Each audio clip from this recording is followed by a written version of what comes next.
mouths have been emptied of their fluid. Maybe if I blow my nose into my ass, I can sort all of this out.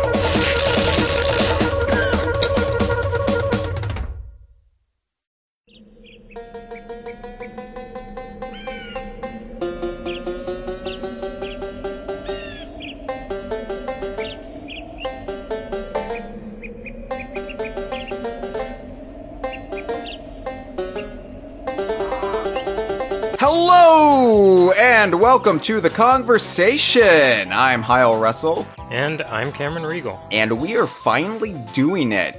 By God, by log, praise be Master Jiggy Wiggy himself, we are finally doing a spotlight episode about Banjo-Tooie in honor of its 20th anniversary that just passed. So Cameron, a lot of people have messaged me over the years since the Kongversation has been a thing, but especially in the last couple of years, and they've been saying, hey, Hyle, I've been looking for the Kongversation episode about Banjo-Tooie, the spotlight episode about Banjo-Tooie. Where is it? I can't seem to find it. And I have to tell them, well, we haven't done one yet. And you can't see their jaw drop because we're communicating via text over the internet, but somehow I can just sense their jaw dropping. How can DK Vine's Kongversation, one of the oldest standing Rare fan sites and Banjo-Kazooie fan sites, not have done a podcast in honor of Banjo-Tooie? And well, I mean, it's Banjo-Tooie, so it's only appropriate that you think something should be within reach, but you're just going to have to wait a little bit later on to get it. Wow, you're just starting in right away on this, aren't you? I was going to try to push off the deflating stop and swap talk for a little bit later, but... Oh, I was going into, having to... you can't get a Jiggy right away in a level and have to come back with another move. I wasn't quite getting into stop and swap. You're just talking about how fucking enormous the game is. Yes, well, that's partly why I haven't done a spotlight episode yet. So it wasn't long until after we started the Kongversation that we did the spotlight series on Banjo-Kazooie, and we've done more episodes on Banjo-Kazooie since then. Banjo-Tooie, aside from brushing up against it and some of the lore and the characters therein, for example, the character witness for Mr. Patch that we were forced to do earlier this year. Thanks, Andre. We haven't done an episode, a dedicated spotlight episode on Banjo-Tooie. And, DK Vine, and, some of the fan base, there are conflicting views we have towards Tooie. Now, don't get me wrong, when I say conflicting views, that sounds like it's a bad thing, like it's Donkey Kong 64 levels, I hate Banjo-Tooie, and I do not hate Banjo-Tooie. I don't even dislike Banjo-Tooie. I love Banjo-Tooie. But, it's a game that's kind of broadly, not by everybody, but for the most part, it's viewed as superior to the original. But it's not quite like that zero-sum Donkey Kong Country 2 is just flat out a better game than the original Donkey Kong Country. It's not in that sort of way. Because, for as much flack as Banjo-Kazooie Nuts and Bolts gets for not being a traditional Banjo-Kazooie platformer, it makes me wonder, what is a traditional Banjo-Kazooie platformer? Because Tooie itself is such a monumental leap forward for the series, for 3D platformers, that sometimes it doesn't feel like it is in the same genre, or it doesn't feel like a one-to-one sequel. Yeah. I've said this before when people talk about, because it is very divisive which game is the better game, and I think in a lot of cases it comes down to taste, and how I describe it is Kazooie and Tooie are deceptively different games that control very similarly, and trying to play one like you would the other will just end in frustration for you. Frustration and tears, Cameron. I think Banjo-Tooie, and I use this comparison often, and I know it's not really accurate, But to me, what Banjo-Tooie feels like, it's trying to strive to be some sort of open world sandbox game. And it's not. It's still very regimented. It's on the N64, for Christ's sake. It's got worlds. You collect items to progress. It's very much a 3D platformer. But what they've done is they've kind of like torn down the structure that Super Mario 64 pioneered, and both Banjo-Kazooie and Donkey Kong 64 in many ways just shamelessly like copied and elaborated on to kind of build their games. And I'd like to say, like, people call it like a 3D Metroidvania, but I want a better word to use than Metroidvania. Because Metroidvania is just a terrible portmanteau that we will never fully accept. I will never fully accept that term, even though I use it because sometimes I'm very, very tired, especially this year, Cameron. I'm so tired, and I just want people to know what I mean. So I'm like, yeah, Metroidvania. I think Banjo-Tooie is such a daunting game. Like, daunting in, myriad branching paths, the massive, massive worlds. And it's daunting to even talk about. I've been anxious to do this episode, and I knew I was going to do it with the 20th anniversary, but in all honesty, I could have done it any year prior to the 20th anniversary. I've been putting it off because I'm afraid I'm going to miss something discussing it. Like the weight of having to thoroughly categorize Banjo-Tooie in these succinct podcast episodes that even, by our standards, succinct, but I'm afraid something is going to fall through the cracks, and then I will realize it in the dead of night. I'll wake up at 3:30 in the morning, cold sweat. Oh my God, I forgot to talk about that one bit in Glitter Gulch Mine. I'm a terrible Banjo fan. I'm a terrible Donkey Kong Universe fan. I don't deserve any audience. I am a fraud. That kind of critical, analytical, like self-analytical mindset that I have, where I just like lash out at me, has been keeping me from doing a spotlight episode on Banjo-Tooie, because some games I can just effortlessly sit down, do minimal prep work, and just vomit hours and hours of chat about that game. And Banjo-Tooie, it's so intricate. It's such a complex puzzle box that I don't know how to even approach this. Yeah, it's a game that, like, in itself, in its design, you can't compartmentalize, like, while playing it. Because, as I said, you're meant to constantly mind your surroundings and know that you might have to, like, go back to an earlier area or take your time and think about something in a different way. And you're right, it fights your ability to regiment it. Yeah. And I'll say this up front, too, because there's a misconception out there by some that for whatever reason, I don't like Banjo-Tooie. And I just want to say up front, this is not going to be a Donkey Kong 64 spotlight where people go in expecting me to give a tongue bath to the game, and then they're shocked that Hyle Russell of DK Vine has some negative feelings towards the game. This is not that. I adore Banjo-Tooie. And I even recognize that Banjo-Tooie is a better game and is probably more reflective of the vision of Greg Mayles and Steve Mayles and Ed Bryan and Will Bryan and Chris Sutherland and Chet Sutherland. And that's a brother for Chris Sutherland that I just invented because I felt bad that he didn't have a brother on the team. But, and everybody else who worked on Banjo-Tooie. This is probably the kind of 3D platformer that Banjo-Kazooie would have been from the very start had Dream not had the prolonged stop-start development time it had. And ultimately, they threw up their hands and were like, well, what if we just do Super Mario 64, but in our way? And then from there, they had more time to kind of tinker with the formula and go their own way. as they probably would have originally done it had they not been under a time crunch to make this project work. But all that being said, Banjo-Kazooie, the original game, does exist as it does, and it is a brilliantly fun take on Super Mario 64's formula.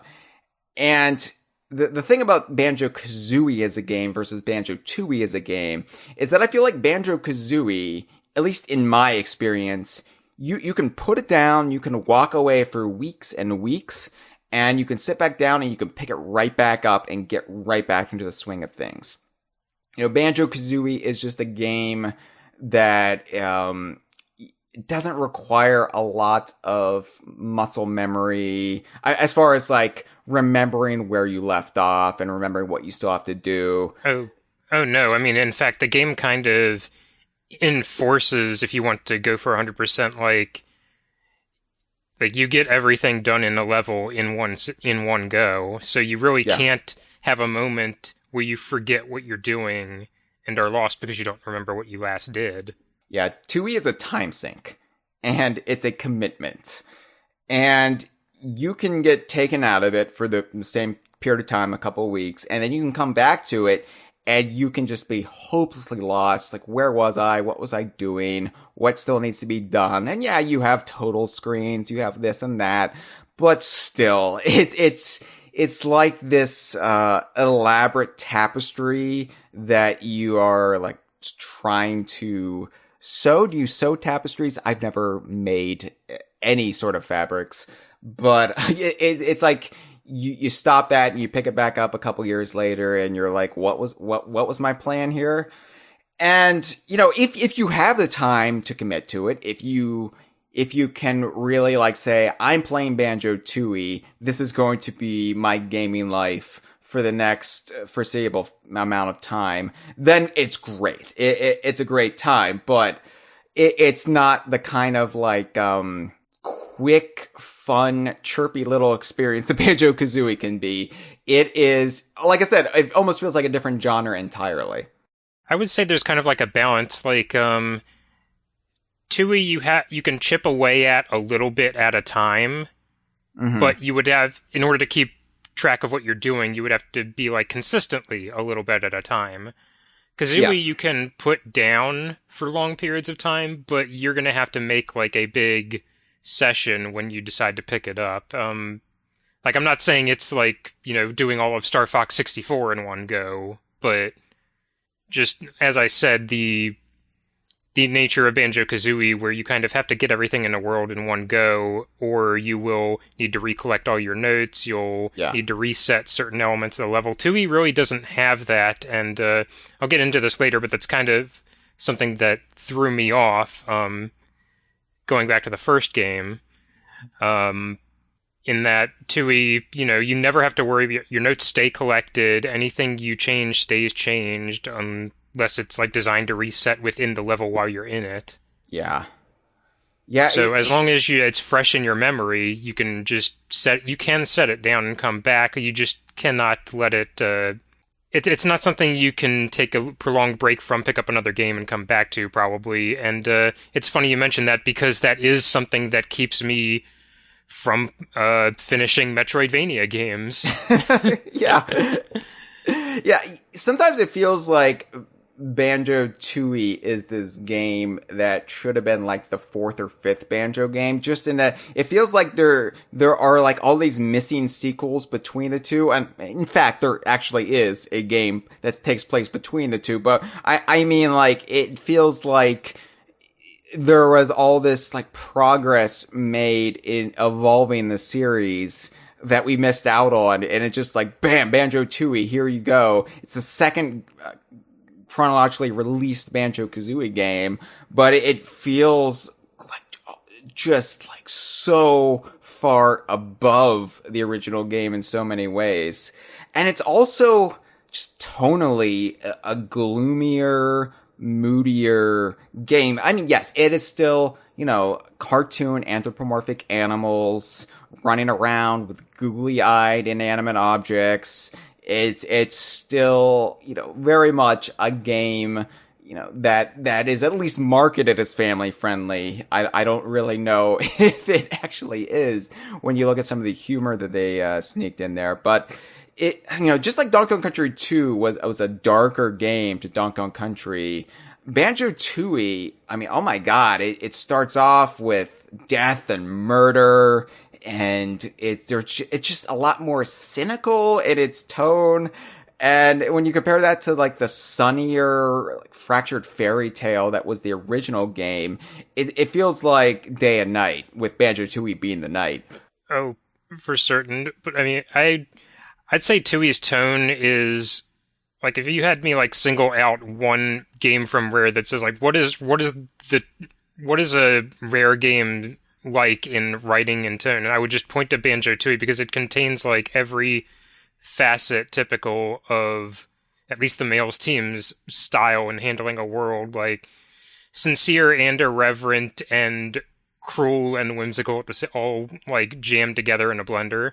Yeah, it really is. Like Banjo-Kazooie had some, a couple naughty jokes and jokes from a naughty, I guess, but it mostly played it safe. It still had that kind of Rare edge to it, but Banjo-Tooie, oh my god, and I think it gets overlooked because it was followed by Conker's Bad Fur Day 4 months later. But I feel like in a lot of ways, Banjo-Tooie is a lot more shocking than Conker, because Conker's up front with what it is. Banjo-Tooie just kind of hides it in there. Yeah, Conker steps over the line, and Banjo kind of like gleefully straddles it. Yeah, and smirks while it's doing it. Steps back and forth. Yeah. I mean, in both games, you basically commit manslaughter. But it sticks with me a lot more in Banjo-Tooie than Conker, because it's like, oh, Conker is kind of an asshole, sure. When it happens in Banjo-Tooie, you're like, oh my god, and it's just like the overall tone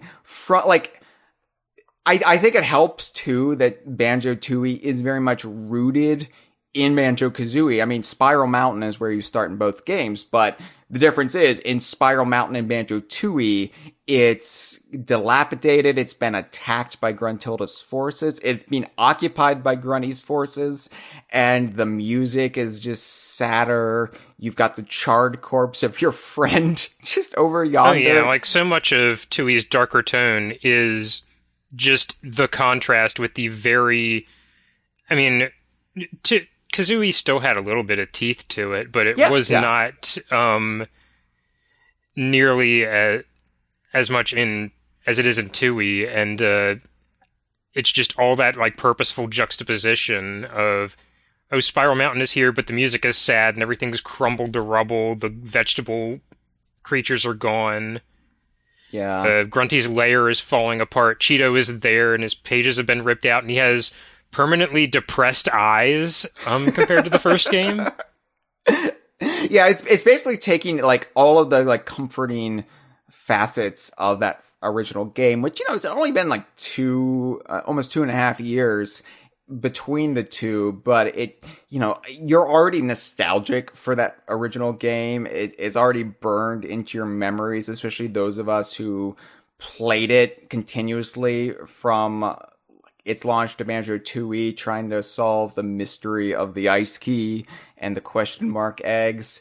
And so like all of these areas are already like super iconic, much more so than most games that are, have only been like lingered 2 years in your subconscious. Granted, when you're younger, 2 years is a much longer time than it is when you're an adult in their 30s, which congratulations, Cameron, on entering that club. You're an old man now like me. Congrats. But yeah, it is, it is kind of like perverting that and kind of like, if Banjo-Kazooie is the golden days of summer, then Banjo-Tooie is one of the dark days of winter. It's like same environments in some respects, but just vastly different in tone. And as somebody who is bipolar. Well, I suffer from bipolar 2, which is kind of the milder form of bipolar disorder. So it's not like full on Kanye, to put it in terms people understand, but it is. I still have these moments of like manic glee, punctuated by much longer stretches of depression. And Banjo-Tooie is that depressive side to Banjo-Kazooie. And, I because I am who I am, I liken it to the Beatles. Banjo-Kazooie is the music of Paul McCartney, and Banjo-Tooie is the music of John Lennon. And they complement each other very well when, you view them as a band, as a collaboration. But, because of the way I am, I gravitate more towards the music of McCartney to help kind of balance my dour moods. And I need to be in the right headspace and mood for the music of John Lennon. And Banjo-Tooie very much is the music of John Lennon here, where I need to be in the right headspace to really appreciate and enjoy Tooie, which is a game I love, but it can also be a game that really bums me out because it is seeing these characters and this environment that I love put through the ringer. And yeah, it basically works out for everyone in the end, but oh my god, it is it is kind of an experience to see. I mean, what other 3D platformer that originally debuted on a Nintendo console has you meeting the widow of your dead friend in the first 40 minutes and having this, like, watching the characters like admonish each other over whether or not they should tell her that her husband is dead? Like, what the fuck, Rare? But I love it. I like it's I mean, it's hilarious to talk about. And it is, a joy to experience. I was like giggling like a mad person when I first played Banjo-Tooie, which was, a year into DK Vine. And so, my experience playing Banjo-Tooie was kind of just like Donkey Kong 64, my first really like public experience with one of these games, with one of these DKU games, major DKU games, as a co-founder of DK Vine, whereas before, it was kind of just this private experience between me and my friend Elliot, and then just like my own fevered imagination running off with things after the fact. But Banjo-Tooie, it was kind of this like collaborative experience between me and the readers of DK Vine, and so, it was, I think, perfectly suited for the angsty teenager I was in 2000.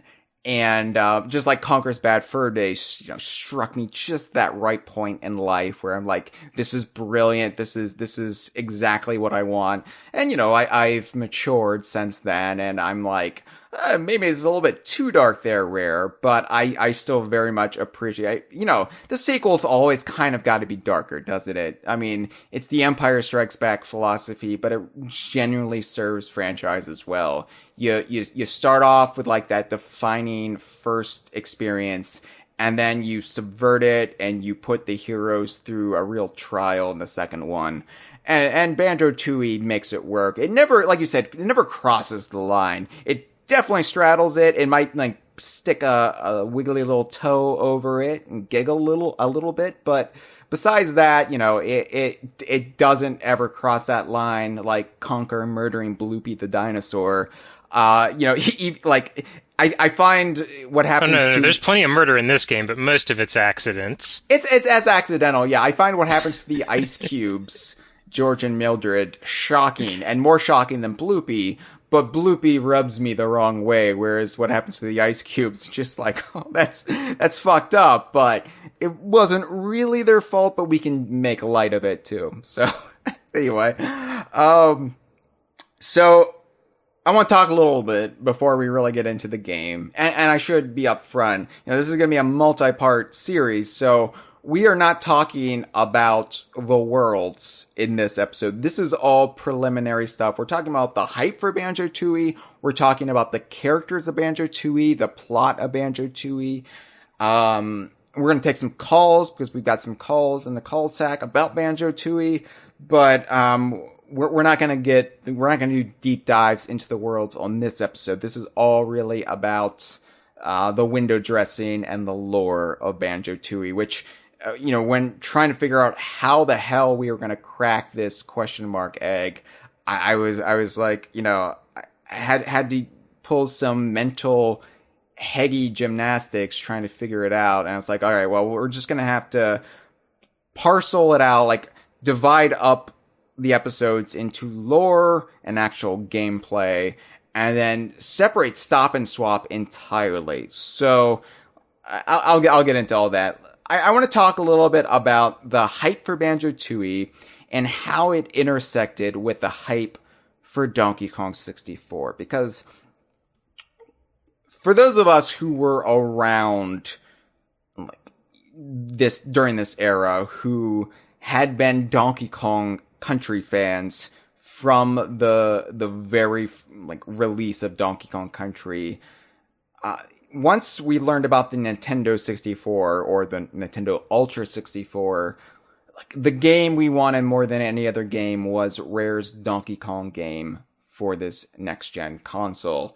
And we took a surprising detour with Diddy Kong Racing, which of course introduced us to both Banjo and Conker, and then Banjo-Kazooie. We never expected this ostensibly bear-led spin-off from the Donkey Kong Country franchise while we were waiting for Donkey Kong 64. But that's what we got in the summer of 98. And then, of course, the way Banjo-Kazooie ended was the way that the concept of a Banjo-Kazooie sequel was introduced to us through the mystery objects and locations in the game.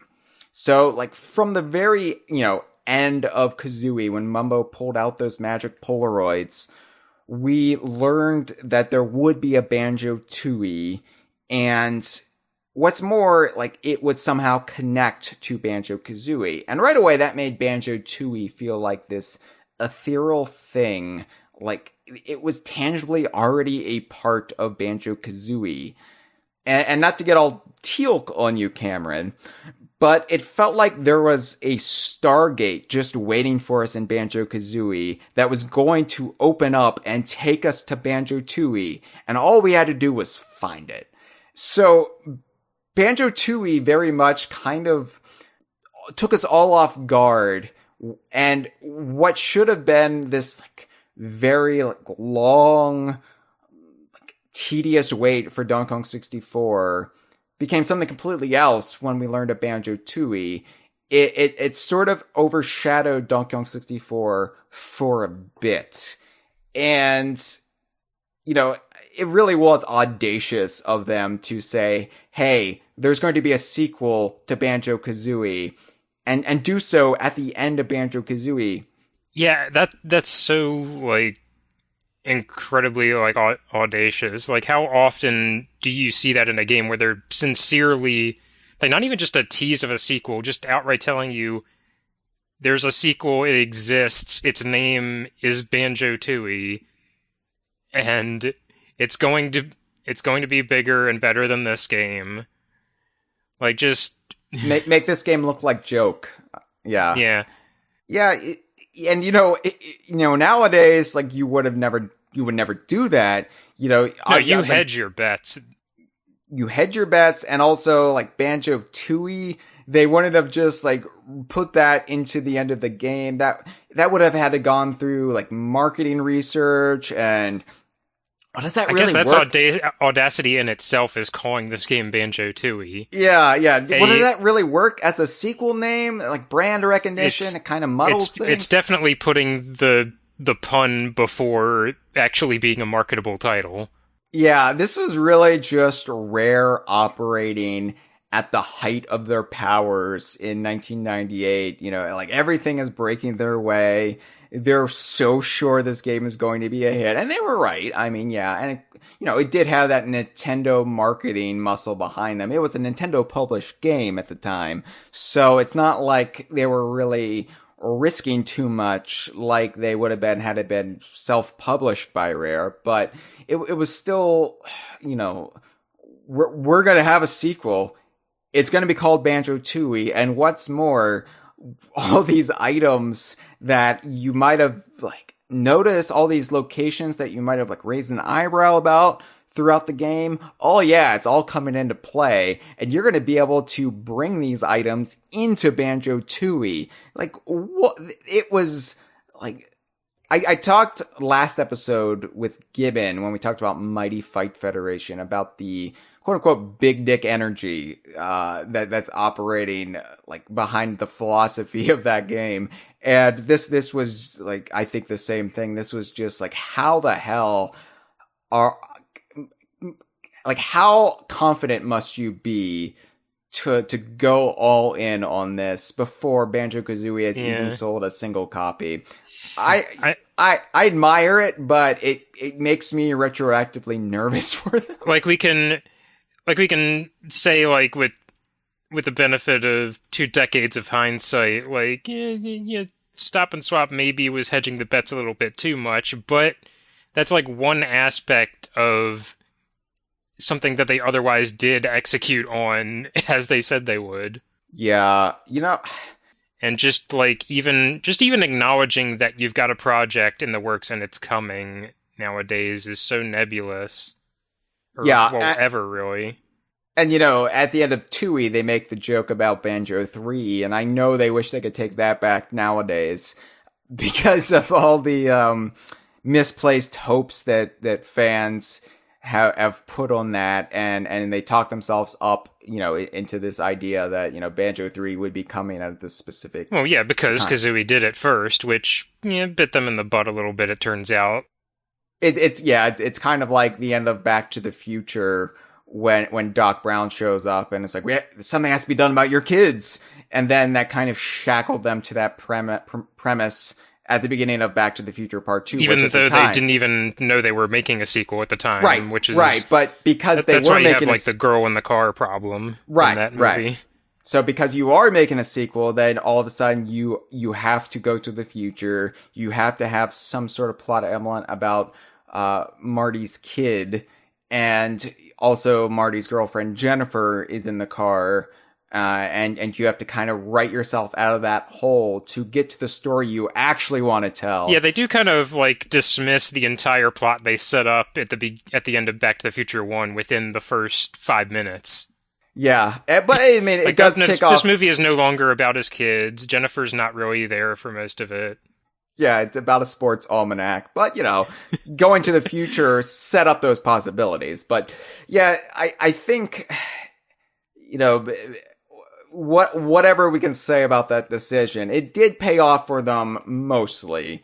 Stop and Swap aside, they did deliver a Banjo-Tooie before the N64 was done, and it is, widely viewed as a superior game. So I don't think it makes Banjo-Kazooie look like a joke, but from Mumbo's perspective, I can certainly see that. Is it widely considered the superior game, though? I feel like I see the scale. It's weird with Banjo-Tooie. I feel like I see the scales tip every 3 years or so. Well, okay. In what the common consensus is between them. There is no maybe universal zeitgeist as far as which game is superior. And this is a debate that's, raged on DK Vine back and forth. It's a seesaw. Which game is kind of viewed in a more favorable light. I'm trying to view this in a more academic sense. And looking at trends at long term, and I think when the book is finally written on all of this, Banjo-Tooie will be held as superior, but it's going to be with an asterisk next to it. Like I said, there will be times where people feel like Banjo-Kazooie is the experience that is more fun for them at a certain point in their life. But they are very different games, and like I said, it's not a one-to-one comparison like DKC to DKC2. There is a lot to be said about both games, and they both bring something a little bit different to the table. So I am viewing this as, I think more people at least from this like, detached intellectual sense say, yeah, Banjo-Tooie is superior, even if that's usually followed up with a but. So for the purposes of this episode, we'll go with that. We'll go that hypothesis. I mean, like strictly pound for pound, if you were to just quantify everything, which is what a marketing blurb for the game would do, then I would say yes, it is. Bigger and better asterisk. It is, and I think it's more reflective of where the 3D platforming genre has trended now in 2020. I think because it came towards the end of the N64's life, and 3D platformers would not really like go very far into that decade before they kind of like fizzled out and reviewed as passé before the resurgence in the decade just prior to this one. I think when you look at how the genre has kind of evolved, Banjo-Tooie will be ultimately where it really kind of coalesces around versus that very regimented Super Mario 64 formula. I think like when no, Odyssey isn't like Super Mario Odyssey isn't like exactly like Banjo-Tooie, but I see more Banjo-Tooie in it than I do in like earlier 3D platformers. Say like Super Mario 64 is the baseline you have to meet, and Banjo-Tooie's ambition is what you aspire to.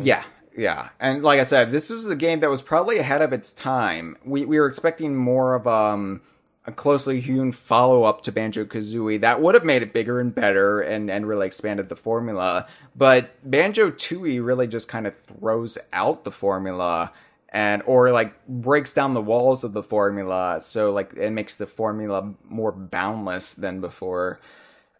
And, it's funny because we keep talking about Kazooie to Tooie, but there was that rare 3D platformer that was released betwixt the two, and that was Donkey Kong 64. And when Donkey Kong 64 was announced, New Year's 1999, I think that's really where my focus went to. I was able to kind of put Tooie aside for a bit and focus all of my hype and all of my fanboy energies on Donkey Kong 64. And it's amazing, though, how quickly DK64 faded into memory after I'd beaten it.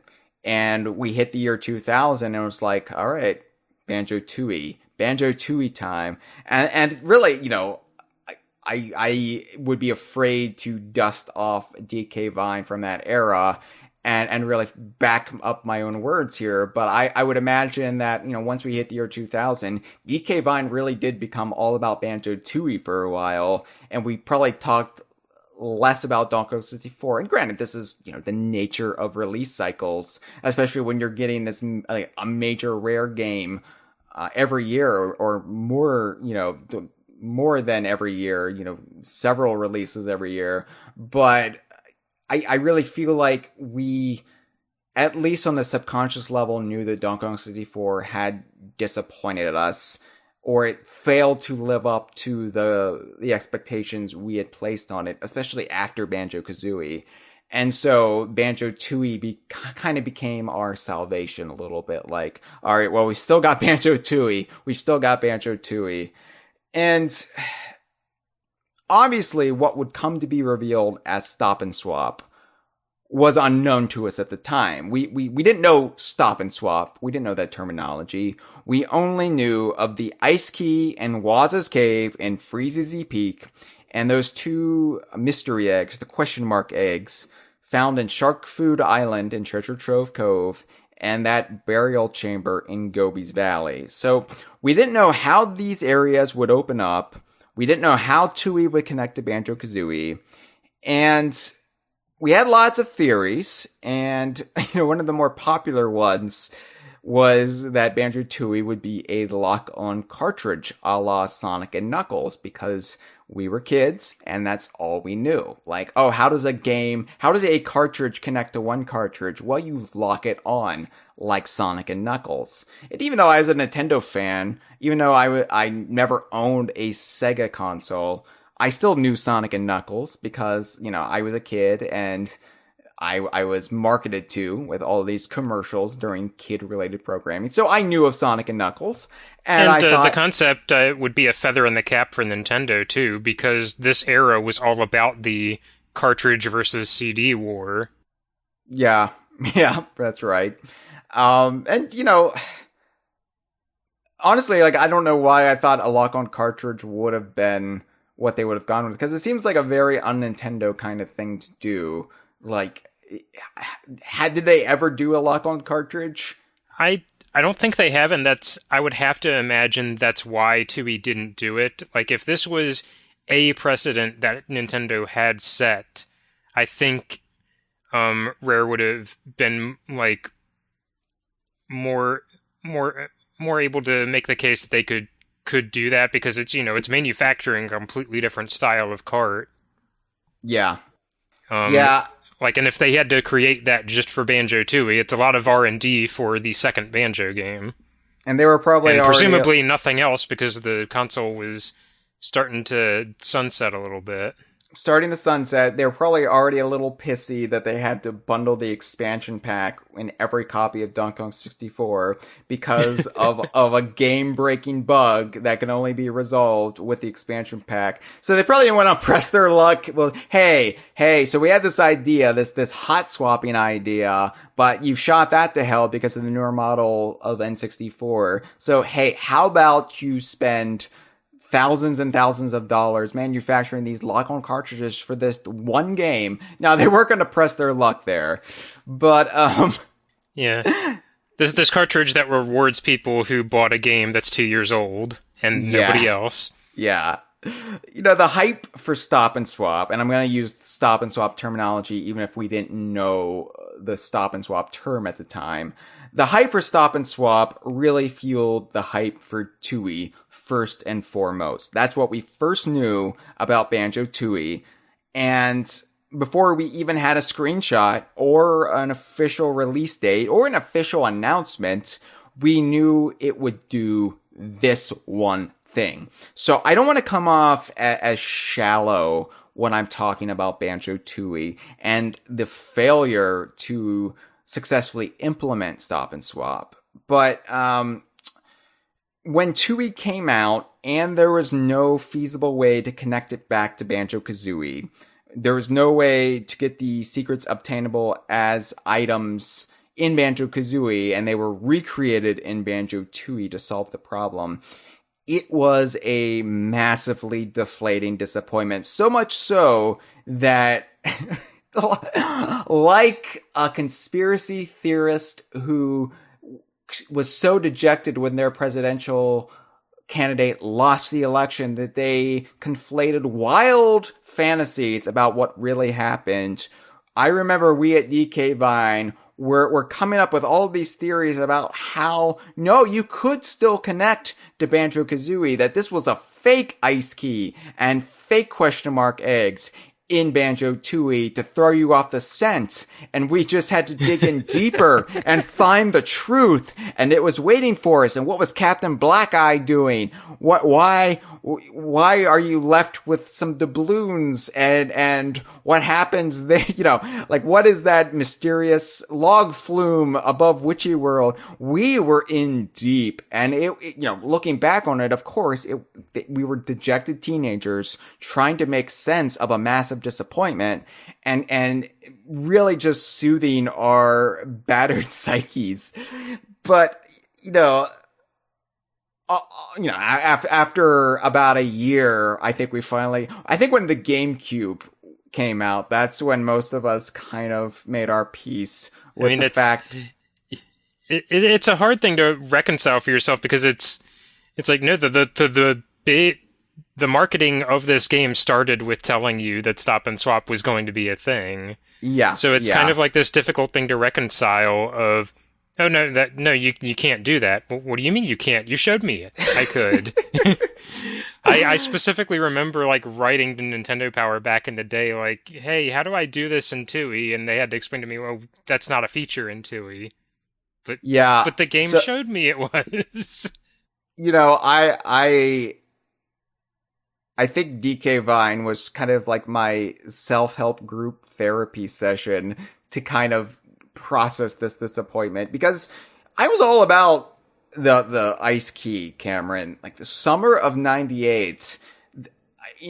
To bring it back to the Beatles, because I haven't talked about the Beatles in the last 15 minutes, I liken it to what Beatles fans who were around in the 60s must have felt in 1969 when the rumors of Paul McCartney's death really kicked into overdrive. And, the rumors had been around a little bit starting with 1967 and the release of Pepper, but it really like went into overdrive with Abbey Road in the summer of 69.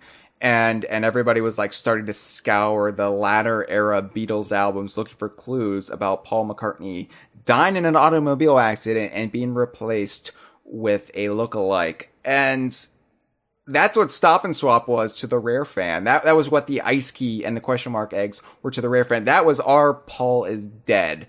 Summer of 98, like no like stone would be left unturned in the Banjo-Kazooie. Everything was suspect. Every possibility was on the table. And so when you do that, when you get to the end of the road and you learn that, no, Paul McCartney's still alive, it kind of disappoints you a little bit.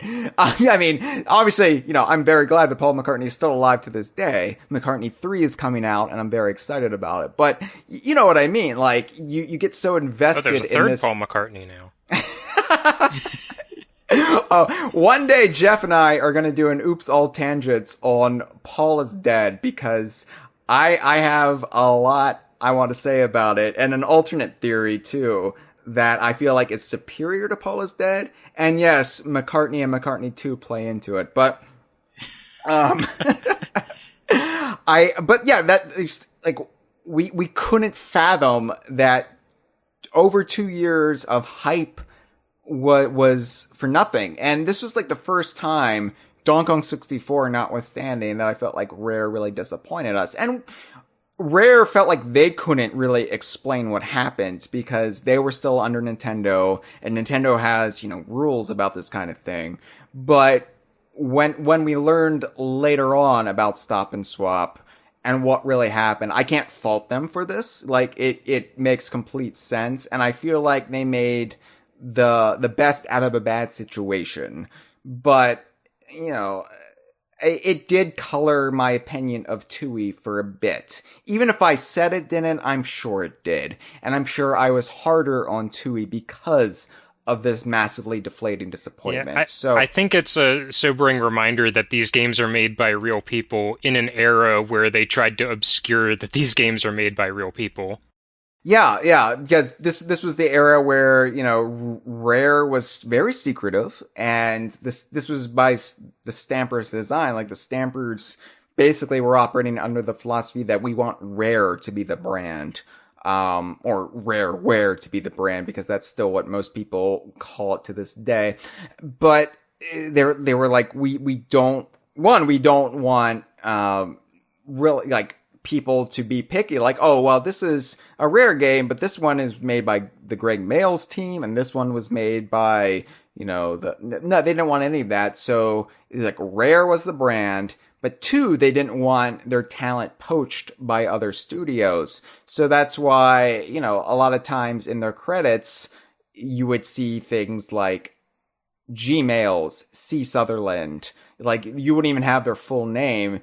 And it was kind of dehumanizing, but I get it. But at the same time, I much prefer the era we're in now, where, they celebrate their developers, Playtonic celebrates their developers, people are actually put on the pedestal they deserve. But, there was that kind of that, like, Rare is this magical farm of magical games, and they're infallible. It's like, no, they're made by people. And they run up the same problems that everyday people run up to into their jobs. So that all being said, I did want to be upfront that I feel like any negative opinion I had on Banjo-Tooie in the first couple of years of this millennium was probably due mostly to that stop and swap disappointment. And that's why, talking about stop and swap is a whole episode itself. It is not something that I really it's not want. This one? Okay. We had to bring up stop and swap because it is the mega globo in the room, Cameron. But stop and swap needs its own episode. And that's why I decided this a long time ago that when I did a Banjo-Tooie Spotlight series finally, stop and swap would come the episode after. So I've already arranged it. I'm doing it with really the fan expert on stop and swap, Steve McCorkle from off of Rare Gamer. He and I will be doing the conversation about stop and swap and all of the possibilities that it entailed, because it was way more than just Banjo-Kazooie connecting to Banjo-Tooie. But we didn't know it at the time. But that will be the episode immediately following the Banjo-Tooie Spotlight episode. So that way, on the Spotlight series, Cameron, we can focus on Banjo-Tooie and not get hung up on, those stupid googly-eyed Banjo-Kazooie cartridges were so lame and it really made me pissy. We're not going to do that. So, we're not going to do that after this. Period. Okay. So, now, Cameron, I've been talking from my perspective because, as the year into DK Vine and my hype starting in the summer of 98. But what are your experiences with Banjo-Tooie in this time of your life or whenever? So, this is kind of gonna explain why the stop and swap was, it's obviously a mystery, but it wasn't quite the, it didn't mystify me, its absence at the time when I first played Tooie, and that's because I played through Banjo-Tooie before the original Banjo-Kazooie. And this is why I invited you on this episode, but that's so weird to me still that you played Tooie before Kazooie. That's like right. Taking an advanced algebra class before you learn basic multiplication. Yeah, going from, you go back to Tooie and, not every single button on this controller is used. So I guess to give context over how this can come about, because I agree it seems silly to start with the second game. So I was a late adopter to the N64 because I was a late adopter to the Super Nintendo. I think I got a Super Nintendo for my birthday in 1996, just as it was being punted out the door, basically. And I hadn't played Banjo-Kazooie, but it was on my radar. I remembered, of all things, the Keebler ad campaign for it. With Fast Eddie. With Fast Eddie, yes. Sounds like a Breaking Bad character. Yeah, that maybe look into the elves books on that. It was on my radar. I liked the characters. I could see like the similarity between like Donkey Kong. Like I wasn't like fully cognizant of Rare as a developer at the time, but at least I knew what I liked, and it was something I kept an eye on. I eventually got a Nintendo 64, I think in late 1999, maybe. I think before Donkey Kong 64, but like shortly before. And obviously I still hadn't picked up Banjo-Kazooie yet because I was kept busy with other games. But a friend of mine who I'd visit every now and then did have a copy of Banjo-Kazooie, and I play a little bit of it here and there, and this probably helps contextualize why I love Tooie so much. The world that my friend was on when I came to look at Banjo-Kazooie and see what it was about was Rusty Bucket Bay. The, like, depressing, gungy, intrusion of real-world cynicism into this world And Yeah. that was my first impression of Banjo-Kazooie, basically the least whimsical world in this very whimsical game. And I liked what I saw, and I, like, in the back of my head, thought about it. But, because my friend who I visited all the time had this game, I wasn't rushing to make one of the very few games I could have in that period of time. Because, when you're a kid, sometimes you just don't get that many games because you're dependent on your parents' income. Sure, I still wish I was dependent on my parents' income. I could get a lot more games. But anyway, fast forward to the year 2000, I start seeing the Banjo-Kazooie advertisement on TV. I think probably still my favorite advertisement for any DKU game.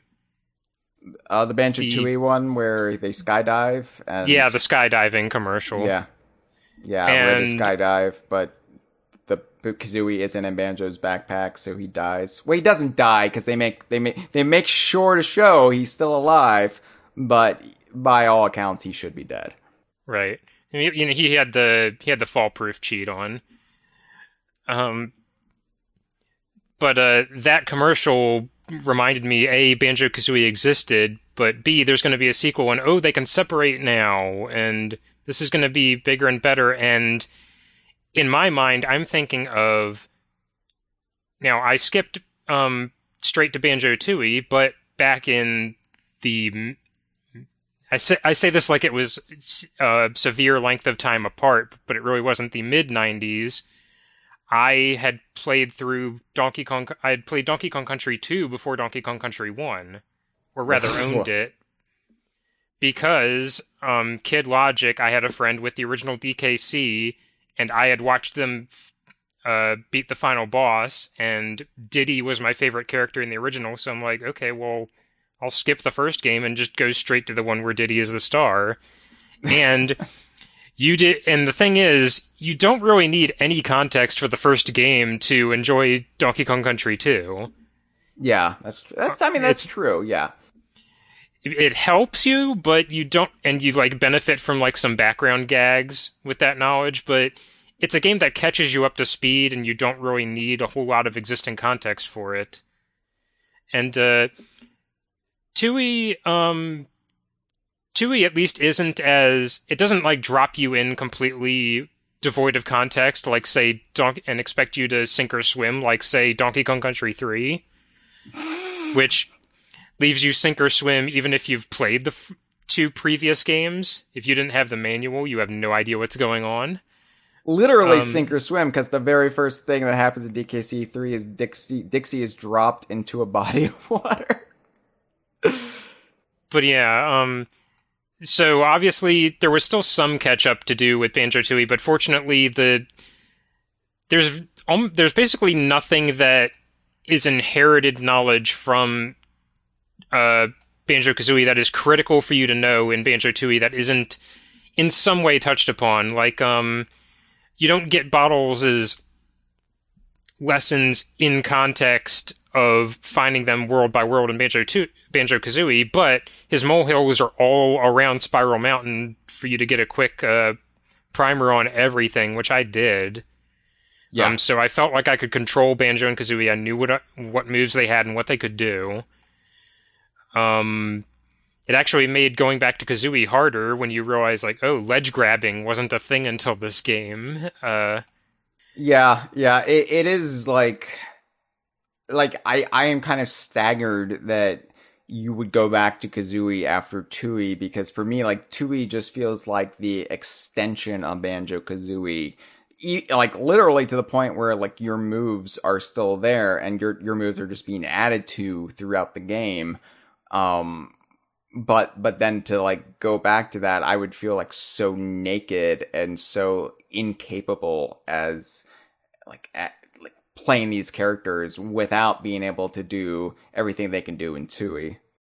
Right. Now, all that to say, because I played these games out of order, Banjo-Tooie was and still is, the benchmark of what I consider the the tone of the Banjo-Kazooie series. Like, it wasn't the twisted version of Banjo-Kazooie made a little bit darker and a little bit edgier in my mind. It was just, this is what the Banjo series is. Sure. And, you know, I feel like because Banjo-Tooie, because it was the last game on the N64 for Banjo and Kazooie, because it is viewed as the last traditional Banjo-Kazooie platformer, although, as I said earlier, what is tradition? Yeah, what is tradition with this series? But because of that, I feel like Banjo-Tooie has kind of set the tone for what people expect of the series, and has for the last 20 years. I think, like, if there were to be a Banjo 3E, even though I don't think they would call it that, but if and when, I'll say when there is another Banjo-Kazooie game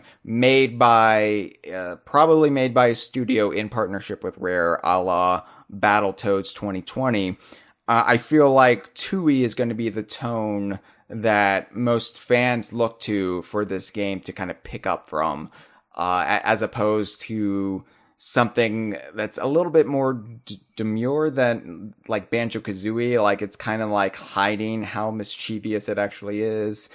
And with the full benefit of historical context, we also kind of see it as like the middle point between Kazooie's kind of, I'd say it's like whimsy with a little bit of edge to it, like a fractured fairy tale, and Nuts and Bolts is unbridled cynicism.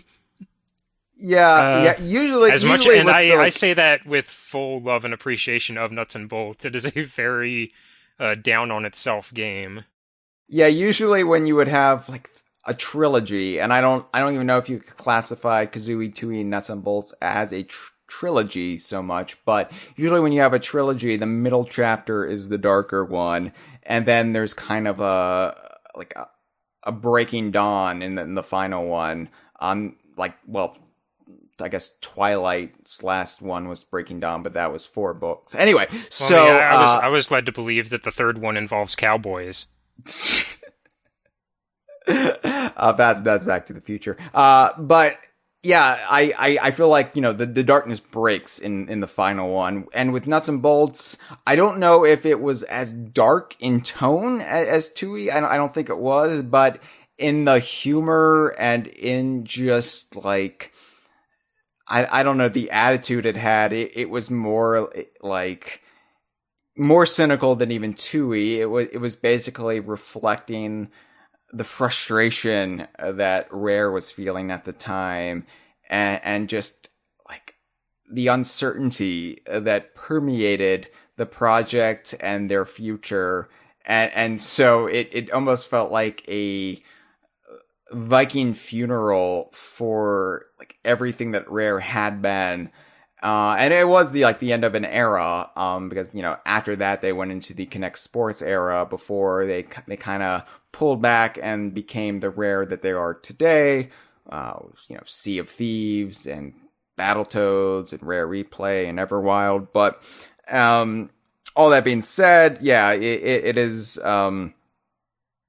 It is kind of known as kind of a cynical, sarcastic series, and I think that's mostly due to Tooie's influence.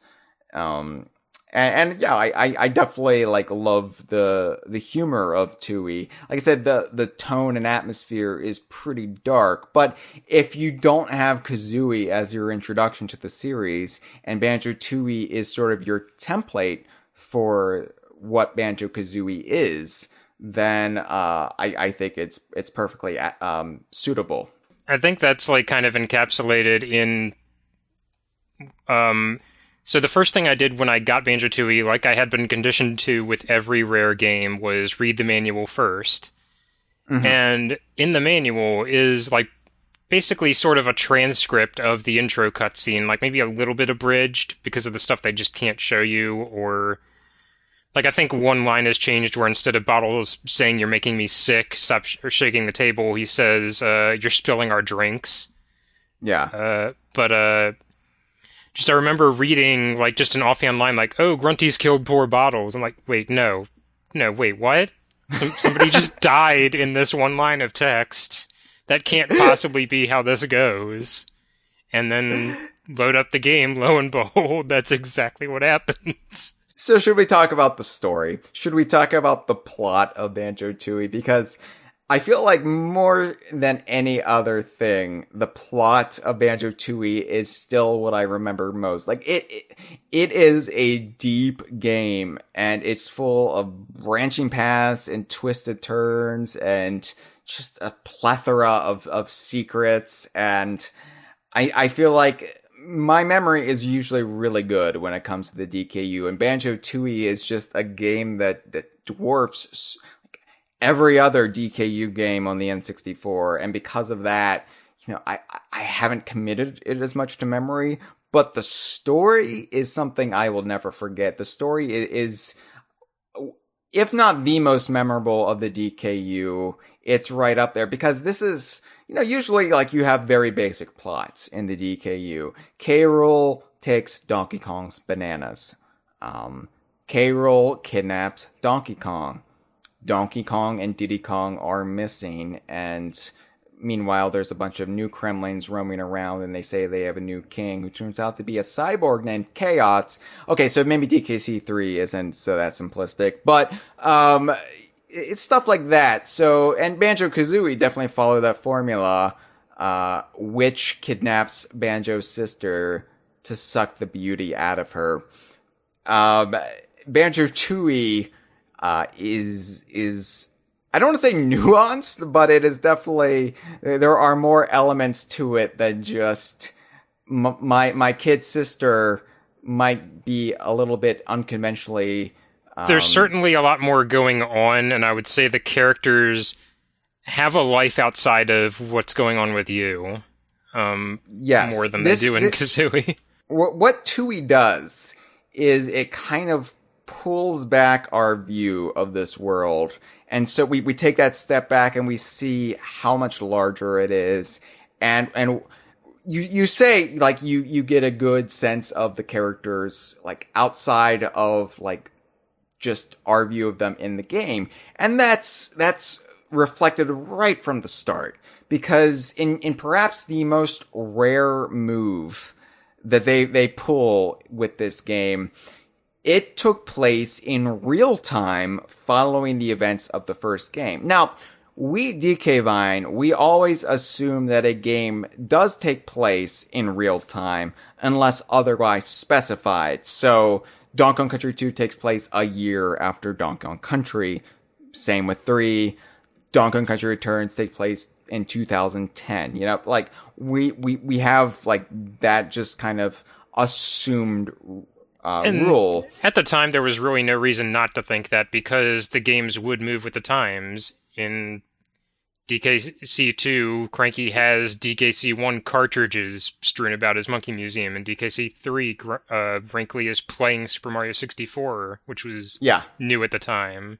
Yeah, that's the thing. Like, Nintendo games, like Mario, they always seem to take place in this vacuum, whereas Rare's games always seem to take place in a corner of our own world that was just undiscovered, which is why I loved them, which is why I found myself, you know, really, like, seeing myself in Diddy, because I grew up alongside Diddy Kong, and we were growing up in the same world, just, you know, slightly askew.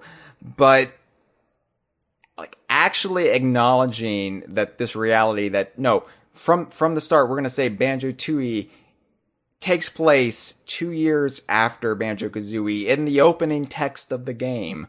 That acknowledgement really allowed them to develop the characters off screen and their relationships off screen.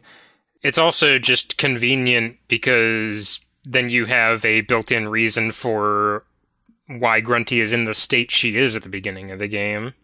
Yeah. So, first we've got the ensemble of Banjo-Kazooie, Mumbo Jumbo, and Bottles. So when Banjo-Kazooie, like, started, we were operating under the assumption that all these characters were meeting for the first time. You know, Banjo and Kazooie having a portrait of Bottles in their home notwithstanding. Um, for more on that, see my theory that Bottles is actually an international art thief. But here we've got these four actually becoming something of a group of friends since the events of Banjo-Kazooie, and they even have regular poker nights, which, reflecting back on it today, I realized how very 2000 the concept of a poker night seems. It seems, I don't know, like, If this game didn't have the rating that it does, there would be like a cloud of cigar smoke in the beginning of this game. Yeah, and look, people still play poker, but I feel like in the year 2000, poker was like, I remember that, like, the height, like the mid-aughts, like 2005, when Texas Hold'em was this big hot thing, and there was like celebrity poker being televised on TV, and it's like, I don't know, like, I feel like poker being the only acceptable non-sports activity that dudes and bros engage with, each other and are allowed to, participate in, has really fallen by the wayside. And I almost think like geek culture has overtaken it, or has become so much more mainstream that now...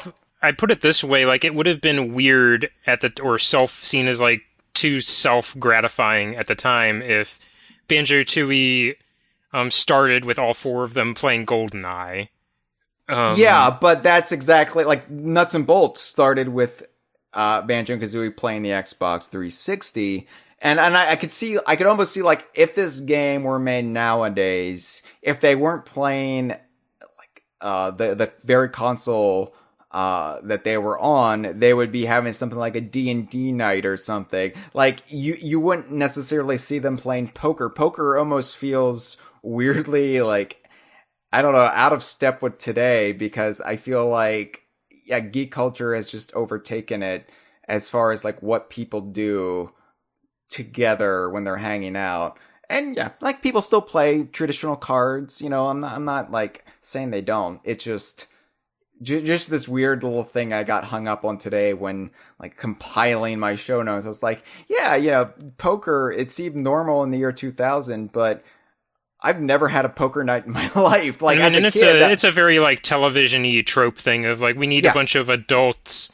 hanging around in a room where they can just talk to each other and they're casually doing something. Exactly. Like, this is what you would see in the sitcoms of the era, too. Like, yeah, these characters, these adult characters are having a poker night. And as a kid, I was like, this is what adults do. I mean, my parents played, like, pinochle and bridge and shit like that when they would have adult friends over or adult relatives over. I have never had that in my life, and I probably never will, because for me, like, playing cards and stuff like that, there's no consequence to it. There's no stakes. There's no lore attached to it. And I don't have any money to gamble. All my money goes in the Pirate Emporium now. Yeah, right. Now, if they added card games in Sea of Thieves, and like something that our pirates could, then we would have card nights in Sea of Thieves for sure. But that would be within the context of our pirate characters playing cards. My brain can process that. My brain can't process playing cards with friends and then, like, well, who is this king? Who is this queen? Who's Jack? Explain to me why these figures are engaging with each other the way they are. This is the way my brain works, and this is why my brain just went on this tangent. Anyway, good for Banjo and Kazooie and Mumbo and Bottles for having a regular event. And I do like this glimpse of them, that they are all friends. And, for as sarcastic and mean as Kazooie can be, it's clear she is friends with these two Mumbo and Bottles. And so it's kind of cool to see that in the time since Banjo-Kazooie, there is this progression of all of their relationships. Like, yeah, they went through this adventure together, this trial together, and they've bonded now like war buddies. Especially Mumbo, like in the context of Kazooie, I mean, you kind of see him grow to be one of the gang as it goes on. Because when you first encounter him in Mumbo's Mountain, he's some weirdo. Yeah, and then well, he kind that of graduates to the barbecue, to the credits, to he's in Banjo's living room. Yeah, that is something about Mumbo. He is far less imposing in this game. He's kind of this man of mystery in Banjo-Kazooie, and I guess he still is to an extent in Tooie, but they've cutesified his design, and of course, you know, they brought him in as a semi-playable character in this game. But he is far less of enigmatic, like almost frightening figure. Here in Banjo-Tooie, he is goofier, and he is more like opened up as a character that you don't need to be afraid of. He's a weirdo, but you don't need to fear him. He's just one of the gang. And you know, I am probably one of the only few people on this planet that prefers Mumbo Jumbo in Banjo-Kazooie, because I like him as the semi-threatening, like, I don't know if I should completely trust you, this weird shaman who can transform you, but his transformations don't always work out, and I like him. I like being a little afraid of Mumbo. And starting with Tooie, you can't be afraid of Mumbo anymore. And that's fine. He's definitely more cute, I'll say, in this game, but it also comes with him being able to emote a lot more. Yeah. Which I think also goes part and parcel with that, because, you know, the blank stare, you can go Banjo-Kazooie never quite really knowing where Mumbo is, but no, in Tooie, you know when he's angry, you know when he's sad.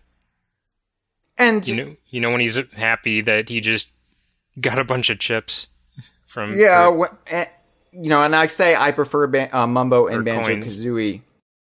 I prefer Mumbo and Banjo-Kazooie, but I will admit, like, there is nowhere to take him but where they took him in Banjo-Tooie.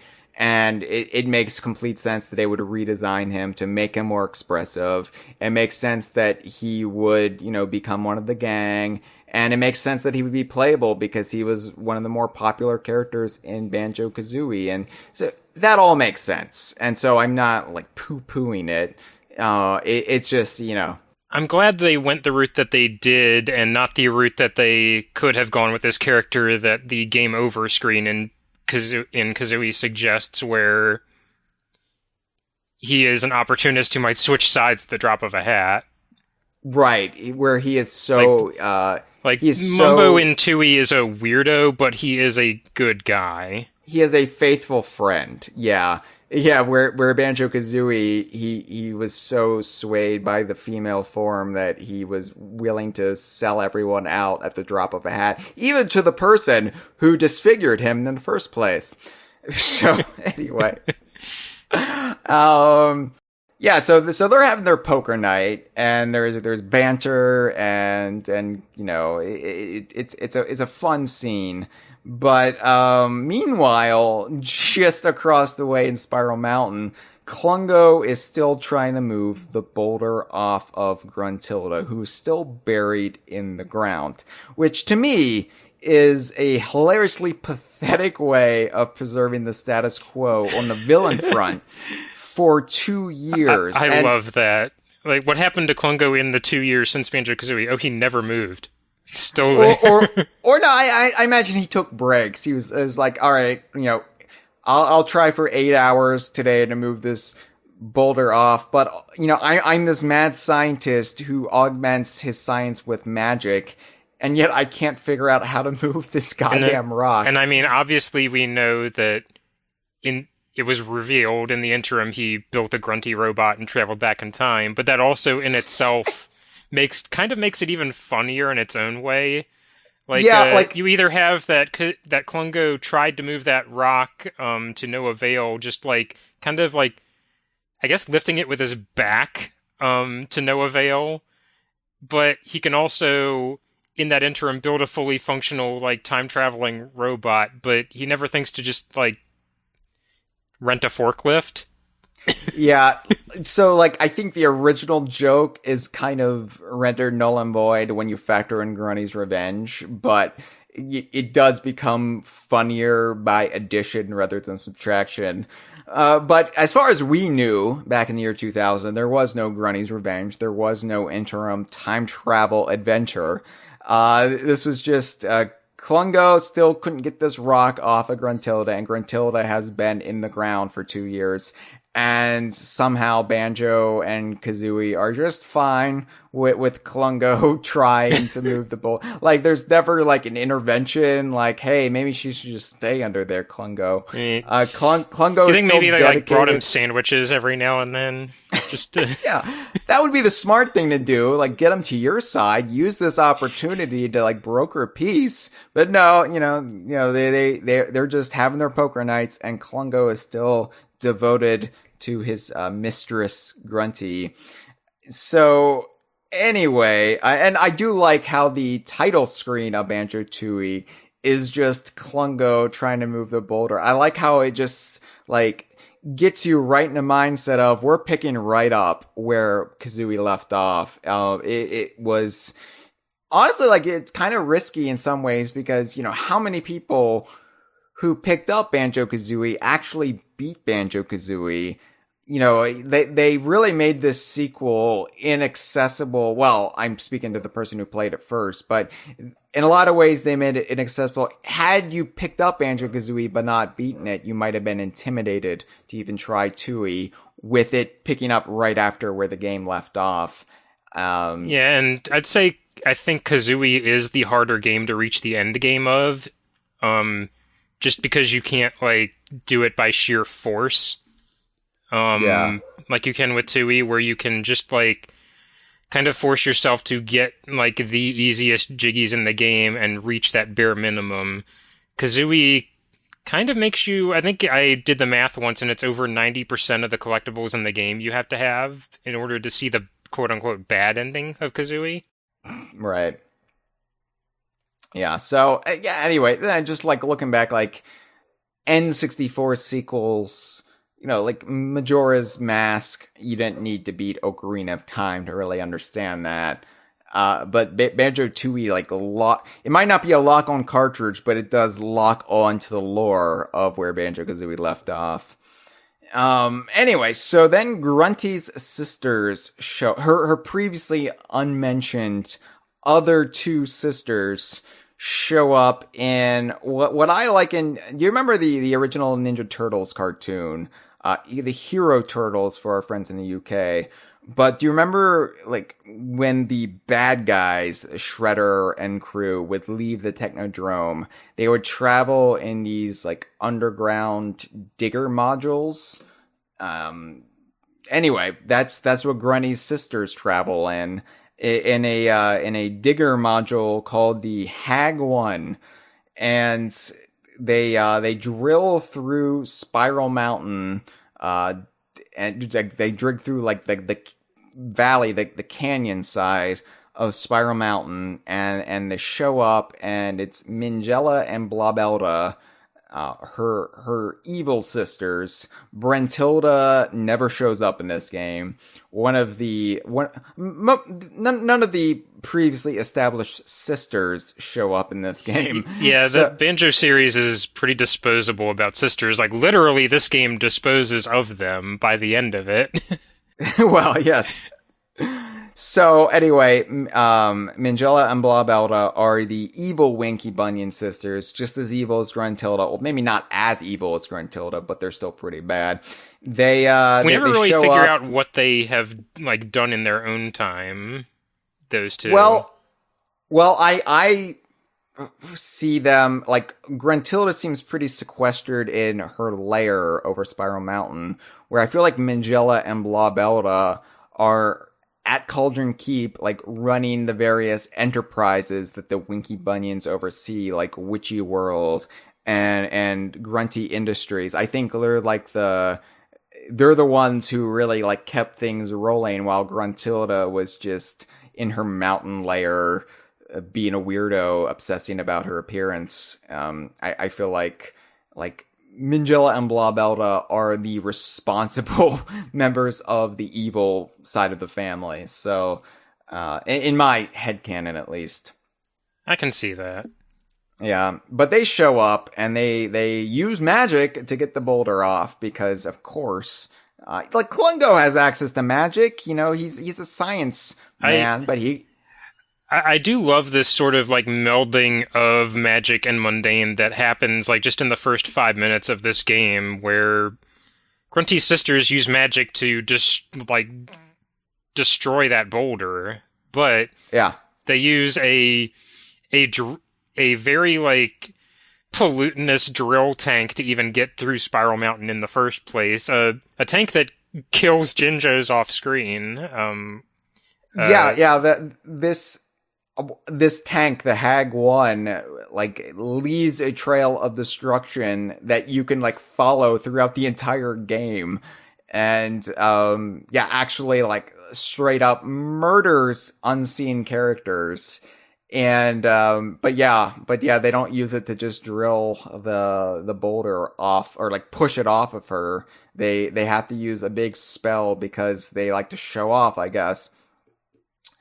But anyway, Gruntilda is finally bodily freed after 2+ years, and she's a skelly.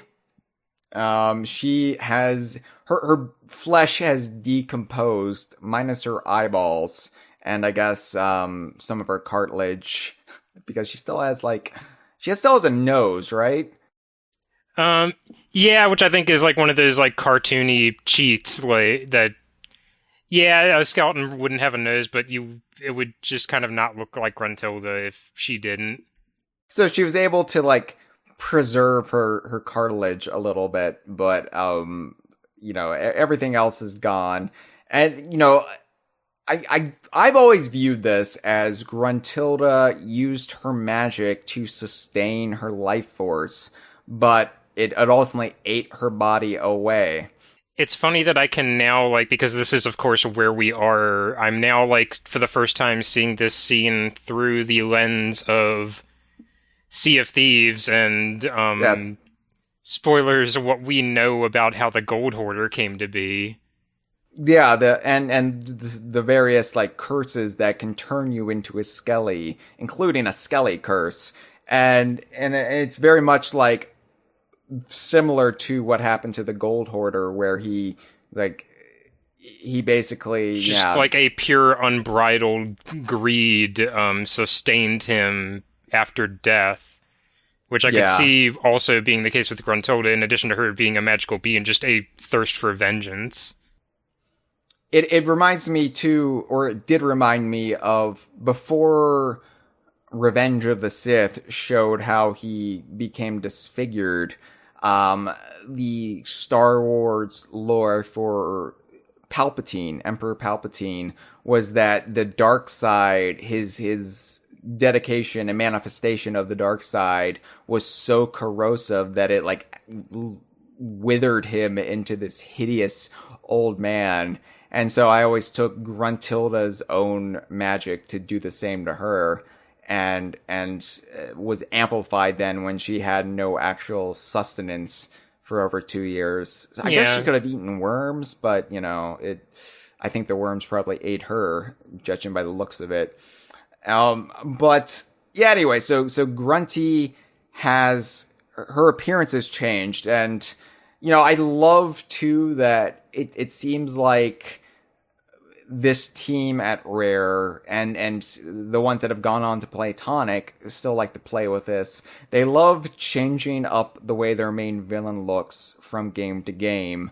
Where like Gruntilda wasn't at least as dramatic as a personality change as King K. Rool to Captain K. Rool, but I think it is a more like it's an extremely dramatic physical change. Yes, it's a stark and severe alteration to her that would carry forward with Nuts and Bolts as well. And you see Platonic kind of playing with that with capital B a little bit. It's something too. I feel like Platonic with capital B has kind of solved the conundrum of how to have your cake and eat it too, where capital B can change his outfit game to game, but still be called capital B, still look like capital B, because, you know, you can put on a different coat or armor or change a set of clothes, but he's still a B man. Yeah. It's like he doesn't need the full-blown personality crisis that K. Rool seems to suffer from.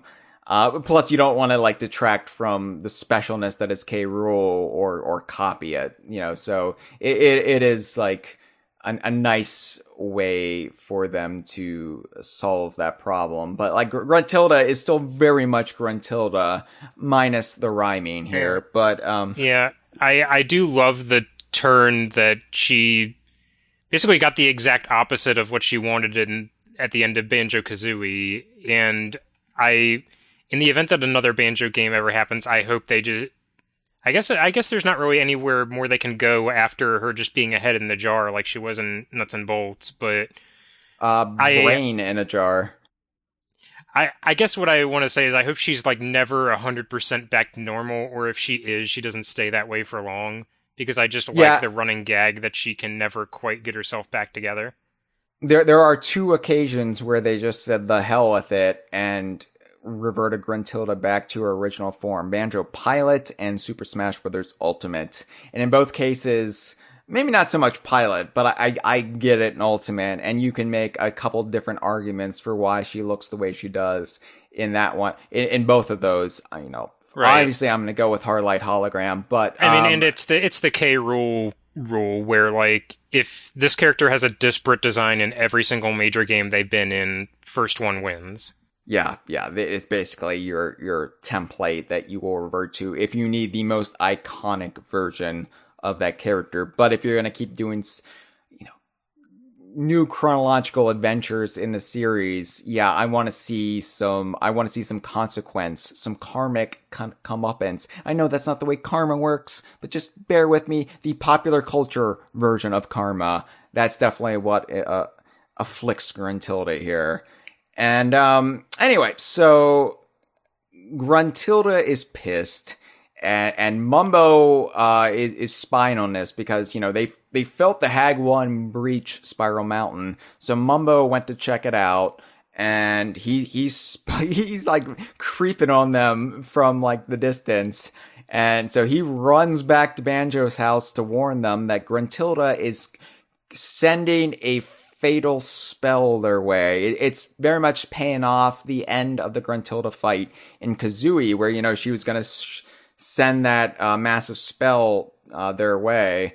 And, well, here she does it. And everybody's able to get out of the house except Bottles, who's convinced that this is just a scheme, a scam to steal his poker chips. Or whatever, and... with good cause, because that's exactly why Kazooie insisted Mumbo go out before. Right, because this is kind of a Boy Who Cried Wolf scenario, because Kazooie already, like, tried to pull the, like, Gruntilda's back! And so, but, you know, little did you know that, you know, not 5 minutes later, Gruntilda would be back. And so it kind of hoses Bottles here, because Bottles is like, I'm not falling for that. And he gets trapped in the house, or he stays behind in the house as the magic fireball engulfs it.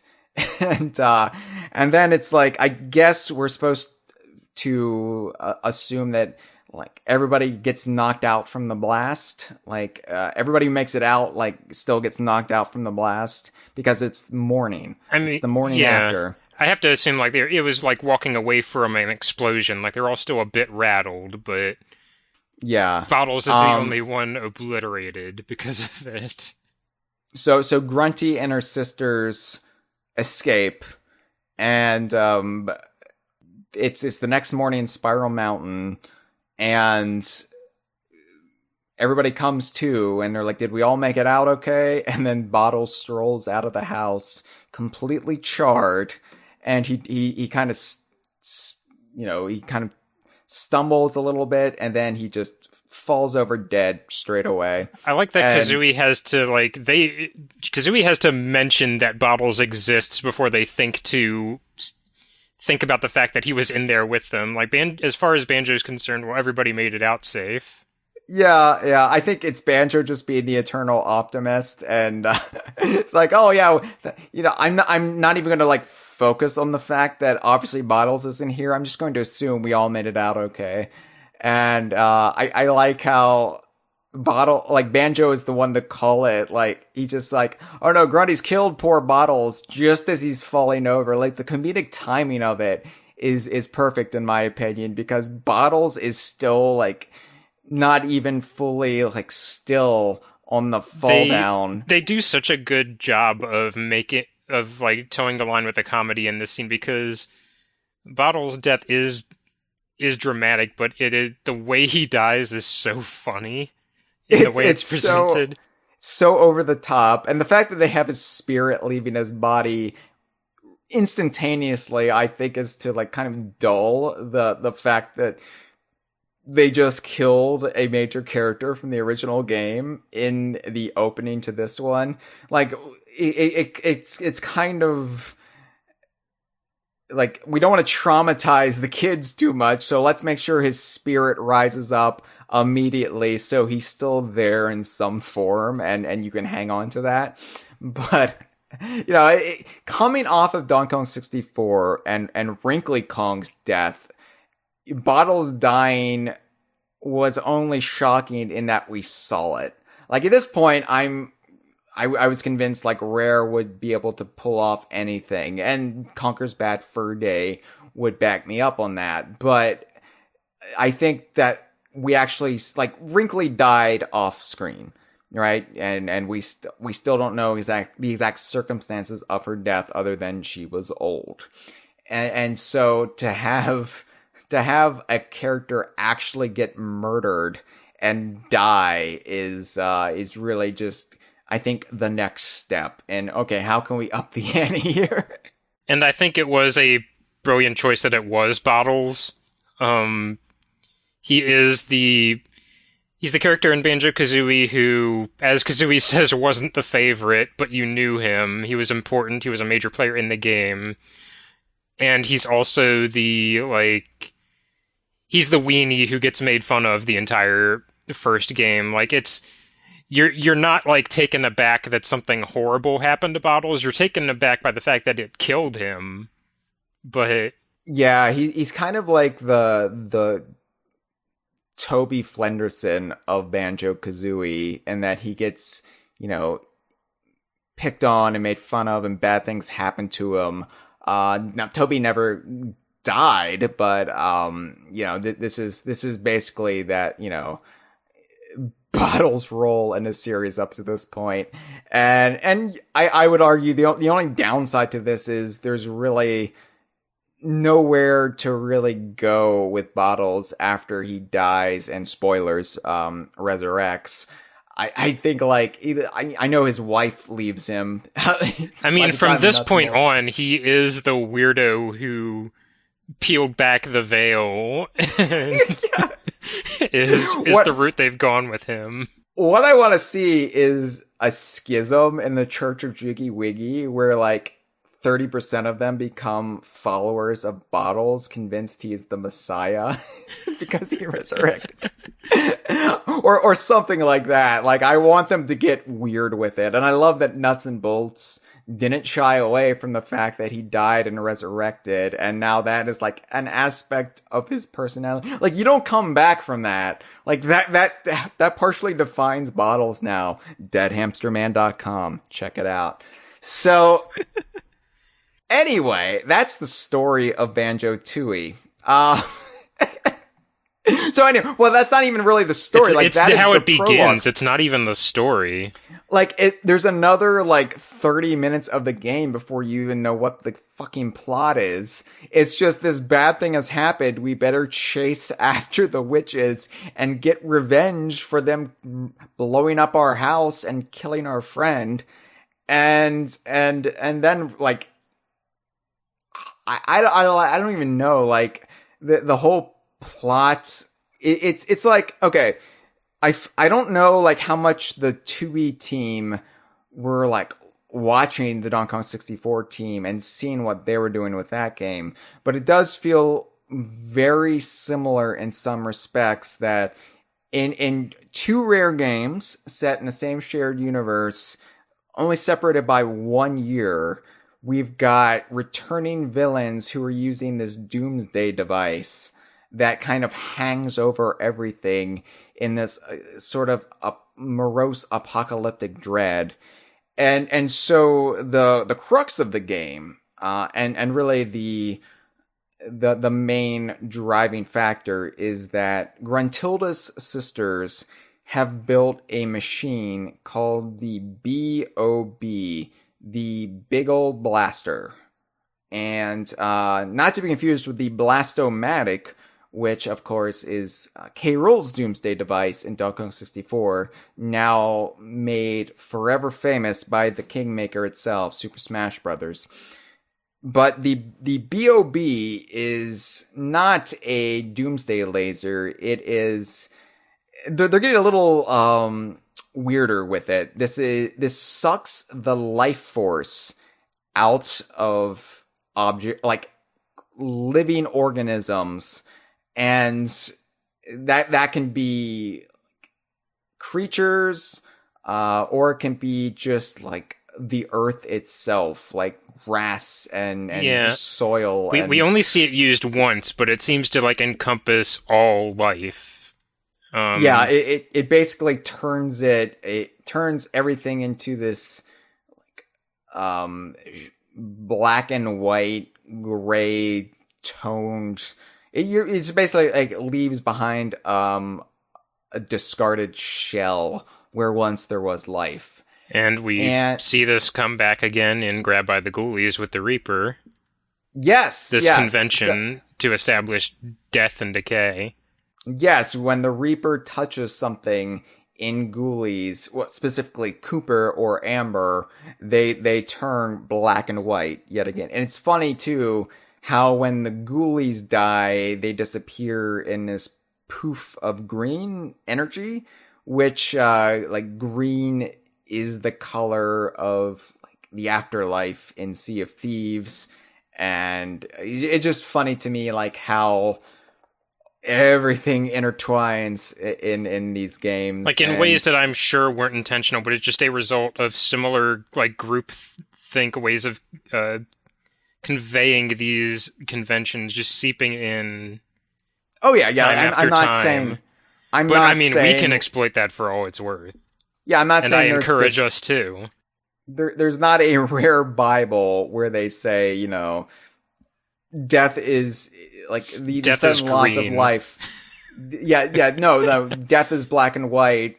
Afterlife is green, or anything like that. But it is like remarkable how well everything syncs up. Just like it's remarkable how well Donkey Kong continuity syncs up, even almost 20 years after Rare stopped being the primary caretakers of the franchise. Like mostly by accident. Mostly by accident, but it's still like just a series of happy accidents that just continually enrich the series.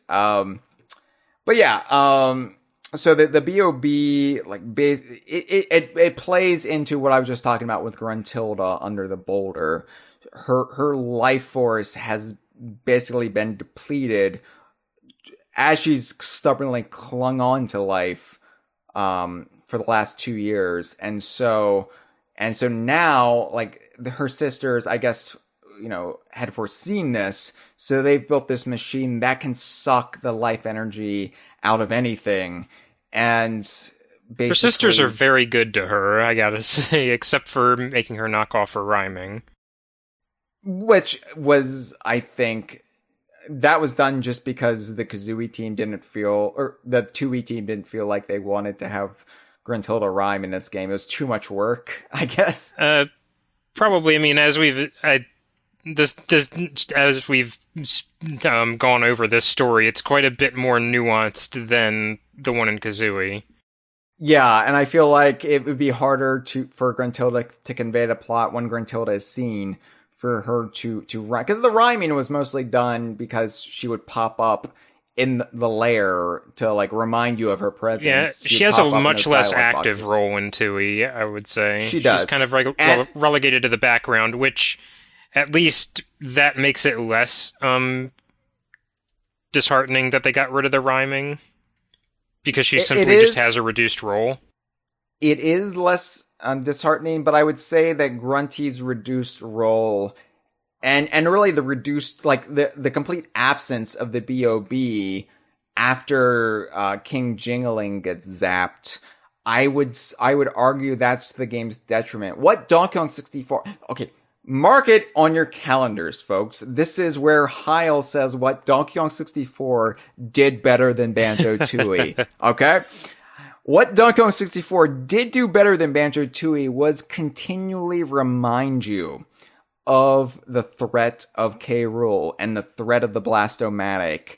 Not only was it in the game over sequence, but after, at the beginning of every world, K. Rool would reappear in these little cutscenes. And you would check in on K. Rool and what's happening with the Kremlin crew. And if, they're any closer to getting the Blast-O-Matic up and running again. And then the entire final world of Donkey Kong 64 was this race against the clock. The Blast-O-Matic was going to launch and you could slow it down, but you only had so much time. And that is where Donkey Kong 64, I would say, beat the pants off of Banjo-Tooie. I would agree, and that's partially because I had the thought, like, just going over this again, Banjo and Kazooie, before they end up in the same room as it, and Jamjars kind of exposits what they need to do they even know the Big O Blaster is a thing?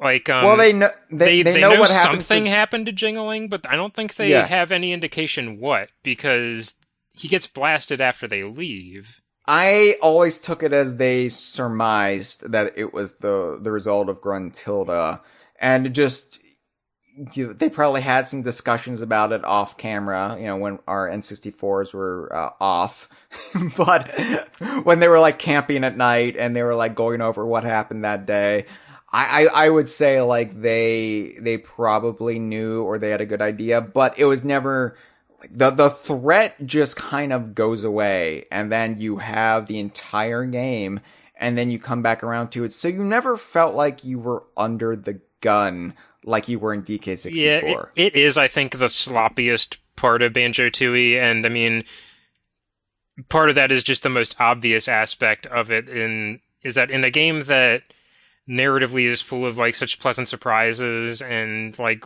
rewarding you for knowing your stuff about the first game or paying attention to these characters, the glaring plot hole that like, well, the blaster shouldn't have enough juice in it to bring Bobbles back to life. Oh, we'll talk about that. Which we can write around. Like, if you squint at it, there's an obvious solution, but I kind of get the impression that, and not to like disparage the team in this regard, but like nobody needs to care about this. Nobody's gonna care. It's a thing. It's a cheat.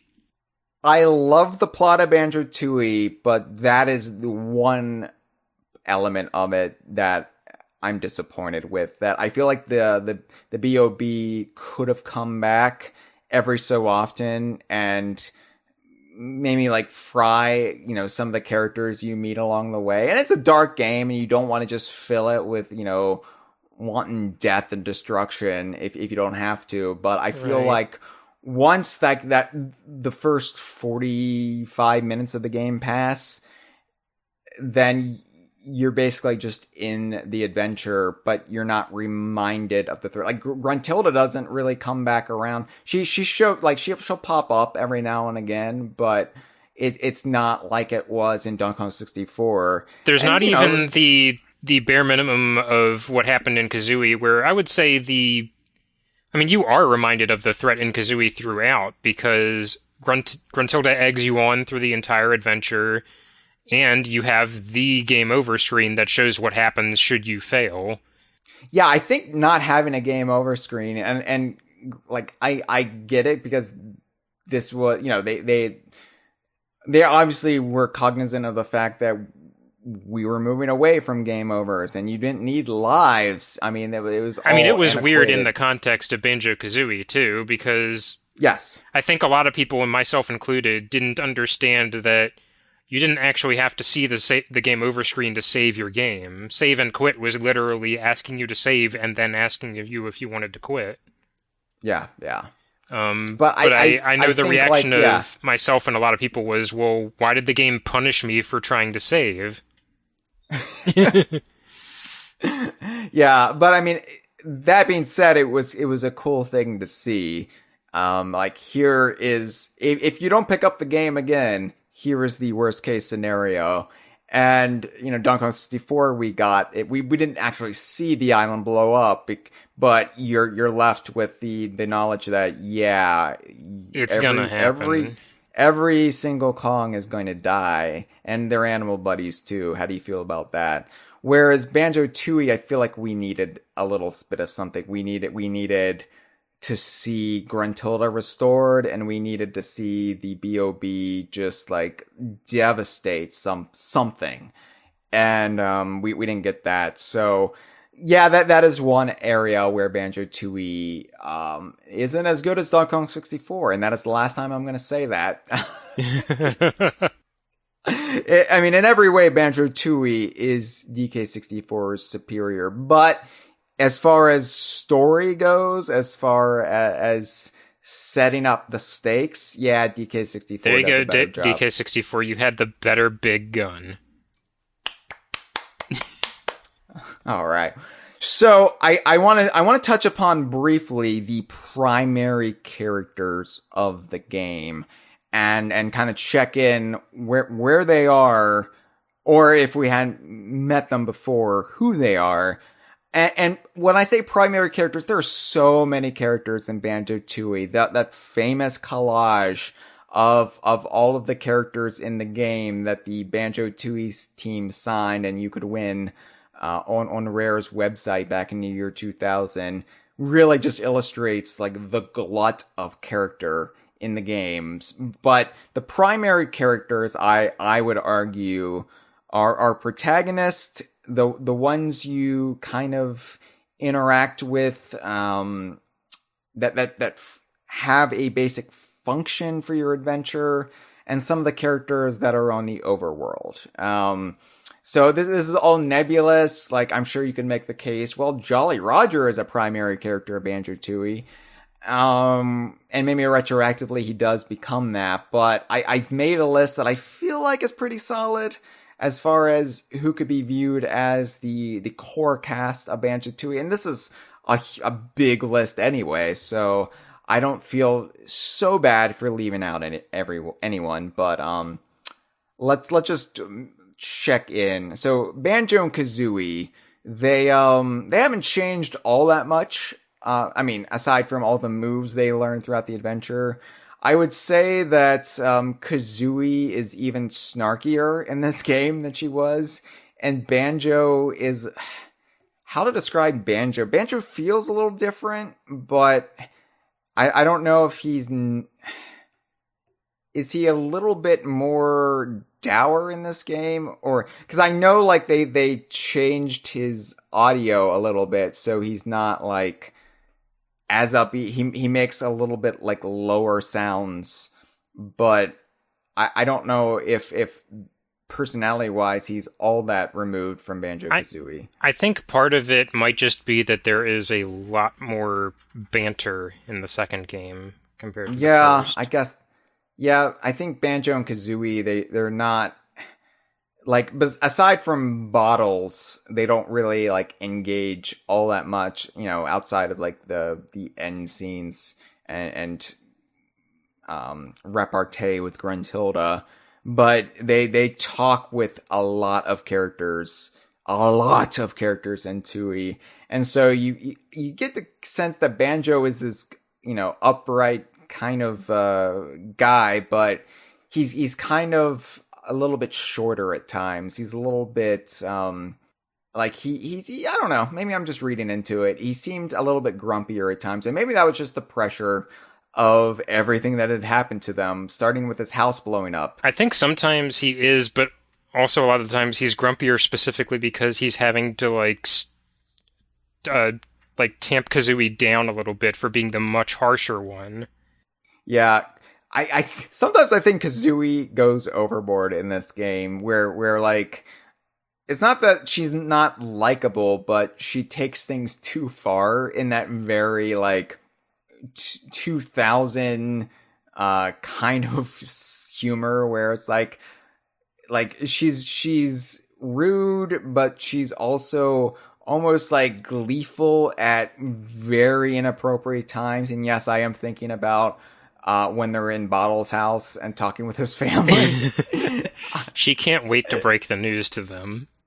Yeah, I feel like this is something that Playtonic is sort of cognizant of with Laylee, and has tried to like make Laylee a little less harsh than Kazooie came across in Tooie.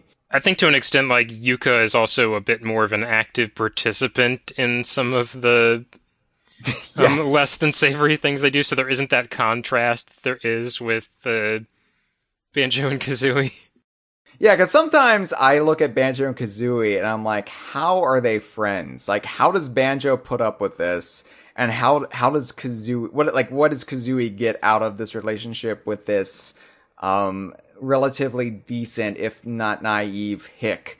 But you know, I think like it's just, you're right. There's just a lot more dialogue and a lot more opportunity for the characters to kind of show their uglier side. Mumbo Jumbo, though, we've already talked about like how he's changed. Obviously, they've redesigned him. Where in Banjo-Kazooie, he had the half mask, right? He had the mask, but you could see the backside of his head, his soft pink underbelly of his skull. But now he's got, the skull is more of a helmet. It wraps around, which says to me that the skull is actually a mask he's wearing. Like, I know the story is that Gruntilda changed his face into the visage of a skull, but I think the fact that he was able to change the skull says to me that, you know, she disfigured him in another way and he's wearing the skull mask to hide that. But yeah, I kind of like rationalized in my head that I mean, it's a little bit funkier now than it was at the time, because I don't know how Mumbo is going to look in the future, but if you take it as like as writ that Mumbo's face won't be back to normal until Grunty is defeated, well, she keeps coming back, so she's not really defeated. But also, as Grunty deteriorates more and more with each game, Mumbo is kind of revisioned to be a bit more cute and handsome. So like, you can, maybe it's like just like falling away a little bit. Yeah, as maybe. like Grunty's power lessens. The only argument I would have there is Grunty's revenge. He's wearing the full skull there, so like they haven't been entirely consistent with it. It could also just be that his real face is the skull, and his like disfigurement was just like a slightly creepier skull. But in any case, Mumbo is like, he looks completely different in game. He's got more polygons, I think. You know, he is playable, so I have to imagine that's why the back of his head was redesigned the way it was, because you're going to be staring at it. Yeah. Although, you know, there's more to stare at when there's some contrast there. When it's just one lump of skull, I mean, I get it. I get why they did it. Even though I prefer the way he looks in Kazooie, I accept that it kind of had to be done the way it was done in Tooie. But yeah, he's smoother, rounder in appearance. He's a bit smaller too. He looks like the way he sort of did in certain renders from Banjo-Kazooie. But he's just cutesier all around and a lot more expressive. And yeah, you can play him. You can play him in like bits in the worlds of Banjo-Tooie. You basically use him to perform one or two tasks, and then that's it. But you can still run around completely with him. You can electrocute baddies with his staff. And so I do love that they made Mumbo playable. Although I would have been fine had he just retained the same role as he did in Banjo-Kazooie. I feel like this was in response to how popular Mumbo was. And, I question whether it was necessary, because we already have Banjo and Kazooie splitting up in this game. And so it was just kind of like one more thing to have to contend with. And I think that is something that just game mechanics in the Banjo series have to contend with in general, which is like the transformations, the splitting up, and Mumbo himself, which is these things are all like ostensibly very cool and expand the number of things you can do in the game, but the practical use for them is very limited after you do like the handful of things they're designed to do specifically. Yeah, it never felt as cumbersome as the switching between characters in DK64. So, and I think that's because it was limited. It wasn't like now you have to play the whole world over again as Mumbo and get the special, pink jiggies. None of that shit, And I think there's also, like, next to the transformations, there's deceptively little utility for Mumbo because he's not as drastic a change as the transformations, where you can kind of intuit, like, oh no, like, this transformation's locomotion is entirely different. It doesn't even have hands. I obviously can't do, like, X, Y, and Z. Mumbo, I recall when I first got the game, like, trying to see, well, maybe Mumbo can get this jiggy. And not 9 times out of 10 he can't. Yeah.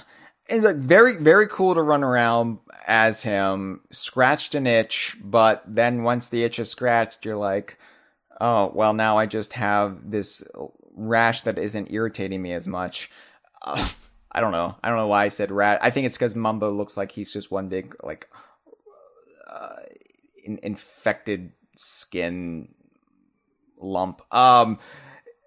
I think too, like, Banjo-Tooie is one of the first games where Rare really did have a direct line to their most hardcore fans, because this is, during its entire development, you had Rare's website up and running. You had, letters coming in. You had Lee Loveday sharing this with everyone. So I think Banjo-Tooie was the first major game that was really reflective of Rare being able to hear what the fans were saying, like a direct line to their fans. And I wonder if that had anything to do with Mumbo being playable, or if this was just an idea they had from the first game that they decided to, like, finally I guess with. Now that you mention it, this is sort of like the first, at least the Males team game that could be conscious. It was in a dev cycle where it could be conscious of internet feedback, and given certain cameos in this game, they're certainly acknowledging the presence of the Rare website. Oh yeah. It feels like Banjo-Tooie is the first game of the era that became Rare in the buyout era, like Rare on the Xbox and Rare in, like, their handheld team on the GBA. It definitely feels like there is this, like, knowingness that was there before, but it's really amplified here in Tooie. But yeah, Mumbo, we'll talk more about Mumbo and all the mechanics in part 2 of this Spotlight series. Bottles is dead, as we mentioned, and he's hanging around Spiral Mountain as a spirit. Now, of course, Bottles was going to have a bigger role to play in his own mode, Bottles Revenge, that didn't see the light of day. But as in the game, like in the game as it exists, Bottles, you can interact with him in Spiral Mountain, and he's having existential crises. Watching the maggots eat his corpse. Yes, yep. But really, Bottles and, like, the game sacrificed Bottles to drive the plot. So even though Bottles is only in Spiral Mountain, his charred corpse and his spirit, he kind of overshadows the whole game, because then when you go to Jingo Village, you meet, you get to go into his house for the first time, and you get to meet his family, Mrs. Bottles, no, we never know her name besides Mrs. Bottles, and his children, Goggles and Specky. And of course, if you go back to Banjo-Kazooie and the training sequence in Spiral Mountain, and you look at all of the nicknames that Kazooie gives Bottles, including Jamjars. Jamjars, right. So these names are all taken from the insults that Kazooie hurled at Bottles based on his short nearsightedness. They're all jokes about Coke bottle glasses is what they are. Yeah, because moles have bad vision. That's the joke. And so because they live in this world of anthropomorphic animals, they all have to wear glasses with enormous lenses in them. But yeah, they don't really serve much of a function. The Bottles family, they're just there really for context. You pass through their house to get to the wider Jingo Village. Just kind of cool place setting, world building that Rare always went the extra mile and still does to this day. They always go the extra mile with Rare and Playtonic. So, of course, later on, we learn that Mrs. Bottles cannot handle the fact that her husband died and resurrected like Jesus Christ or some sort of zombie, and she leaves him. So, which I guess indicates like she figures it out that happened sometime off screen, because I don't feel like even when Bottles tells her to her face that she actually understands what's happened. Like, it's just, it's an excuse he's throwing out as to why he's late for dinner. Yeah, but the slow horror of it all just becomes too much for her, which is just that kind of chef's kiss of a touch of like, how would real people deal with the absurd? And that's always what's so great about these games from Rare and Playtonic, is that they might be crazy cartoon characters, anthropomorphic animals, but there's this realness to them, and they go through just mundane shit like trial separations born out of like extraordinary circumstances. But it's like, how would real people deal with the absurd? And we sort of get that with what happens to the Bottles family. So Mumbo is playable. Bottles is dead. And so their respective roles are replaced with two new characters. So to handle the duties of transformations, because they still had to get transformations in there. It's another promise they made in Banjo-Kazooie, specifically that there would be a T-Rex transformation in the sequel. So they had to have transformations in there, and to serve that role, we had the character of Humba Wumba, who, well, there's a lot to unpack here. And there's a lot to unpack here from the modern perspective of the year 2020. There's a lot to unpack here. The fact that this was a UK development team handling something that they maybe didn't realize was a little insensitive. So, yeah, I mean, it's kind of like discussing Taj from Diddy Kong Racing from the perspective of today. Yeah, and though this is compounded to a more egregious extent than Taj, because we're talking about a character who is human. Who is human, yeah. So Rare, played with tropes of indigenous Americans before. Conker's Pocket Tales had some acorn people, living in teepees and having, like headbands with feathers in them. But Humba went the extra mile. Yeah, it's like, I preface all of this with like, it's born of ignorance, but not maliciousness. Like, there is, and I think that's, I mean, the really the way to look at this. Is it problematic? Yes. But what was it was it designed with them like, oh, let's really like use some hardcore stereotypes for Native American? No, and of like, course, worth pointing out, they learned it by watching us. Really, yes, yeah, they learned it from the stereotypical magical Native American is a concept born of the United States. Yeah, and our own media that was, reflected over there. So look, they brought the character back in Banjo Pilot and Nuts and Bolts, and in Nuts and Bolts they toned her down quite a bit, and I think were they to bring her back again, they would tone her down even more, I like the idea behind the character. I like that Mumbo has a rival within the Rare Archipelago. She is a rival magic practitioner who's on the side of good, and she's more competent than Mumbo is, who's a little bit sloppy with his spells. Oh yeah, I mean, let's just say right out, she's the better person for turning Banjo into things.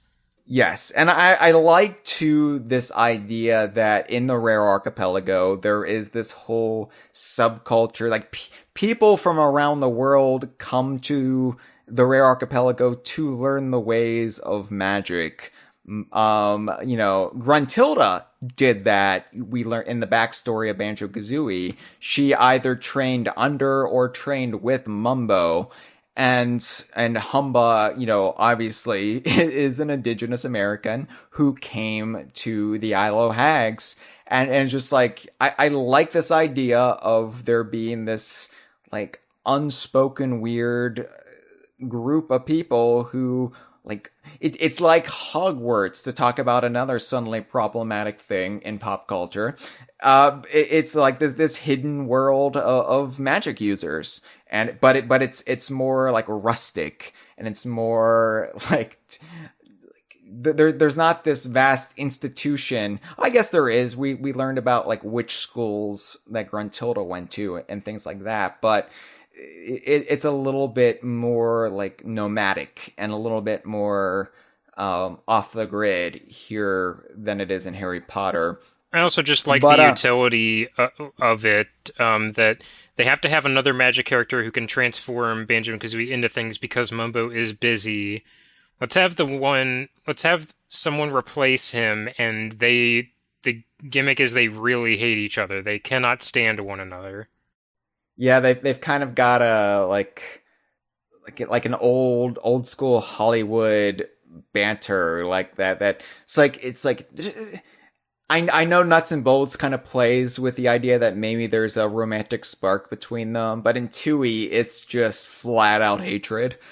Which they even like address in a very like well like considered way, where Mumbo can walk into Wumba's I'm rolling my eyes as I say this, wigwam. It's in the game, I mean. And, yeah, she will yell at him and tell him he needs to leave and get out of her pool. Yes, when Mumbo is swimming in her pool, and it's the kind of gleeful, mischievous fun that you can have with these characters. Yeah, so like I'll say this about Humba, because I feel like it's hard to address Humba without like obviously like running head first into the problematic aspects. It's hard to say like, yeah, she hasn't aged well at all, and that's kind of the size of her character, because there is more to her than just that. But it's such a giant Indian accented elephant in the room. In this case, American Indian accented, because the thing I remember most about Humba and why she doesn't work is that she uses phrases like a big heap, and it's just like, oh my god. I feel like I would be fine, and maybe it's not my place to say this, but I like would feel like it would be better. It's fine to have a human character who is of native descent, who, yeah, could be a, magic user in the Rare Archipelago, but you gotta strip away the wigwam, you gotta strip away all of the trappings of, like, the stereotypical, like, you can tell what they were children's trying to Thanksgiving do book. was Yeah. twist Mumbo's archetype a little bit, like, oh, this is a character with a speech impediment too, but a slightly different kind of speech impediment. She's a pretty lady instead of a, like, pink scabby freak with a skull head. And so I see why they, like, stumbled into the trope of the magical American Indian. I get that, and I get how that happened. And, the thing is, like, Mumbo Jumbo, like, plays on stereotypes of, like, witch doctors that also haven't aged well. But the thing is, Mumbo, we don't even know what he is. He's an indeterminate species, this weird cartoon character. So you can take those tropes and kind of separate them from the problematic aspects of it. He's a Star Wars character. Yeah, well, This is what he is. He's a Star Wars Episode 1 character that skates by because there is no culture he's actually referencing. Okay, so some Episode 1 characters haven't aged well either, and there are cultures. I mean, there, I'm not being obviously entirely fair to Mumbo, because... No, Mumbo still works. I would make the argument that Mumbo still works because he is so broad. He's taking tropes and kind of nullifying them. Taking tropes from popular culture and from a certain time period, but he still works as his own thing because he is his own thing. Humba Wumba doesn't work because she isn't her own thing.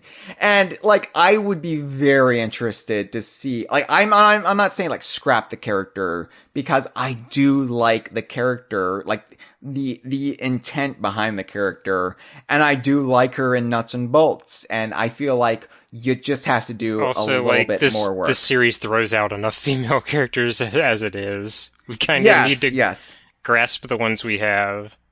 So I like Humba. It's just, we have to acknowledge why Humba doesn't work in 2020, while also understanding that she was a product of her time, and maybe that's, I know the year 2000 wasn't an eternity ago, like, it wasn't, like, 50 years ago, it was 20 years ago, but also it was born out of, like you said, ignorance, not malice. So I don't hold it against, and I'm sure, like, everybody involved with her creation would agree with everything we just said. Like, it's not like anybody's going to go to bat for this portrayal in the year 2020. And so. I have faith if Rare ever revisited the character, they would try to do it a bit more right, because I look at an example of this exact thing happening with Thunder from Killer Instinct. Yeah, exactly. They realized, like, the myriad amount of problematic things with that character, and consulted with the Nez Perce tribe, like, hey, how can we make this guy a little bit better?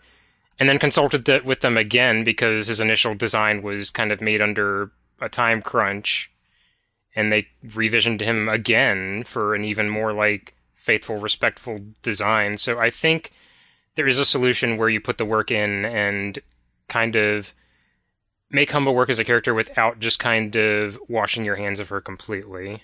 Any long-running franchise will eventually run into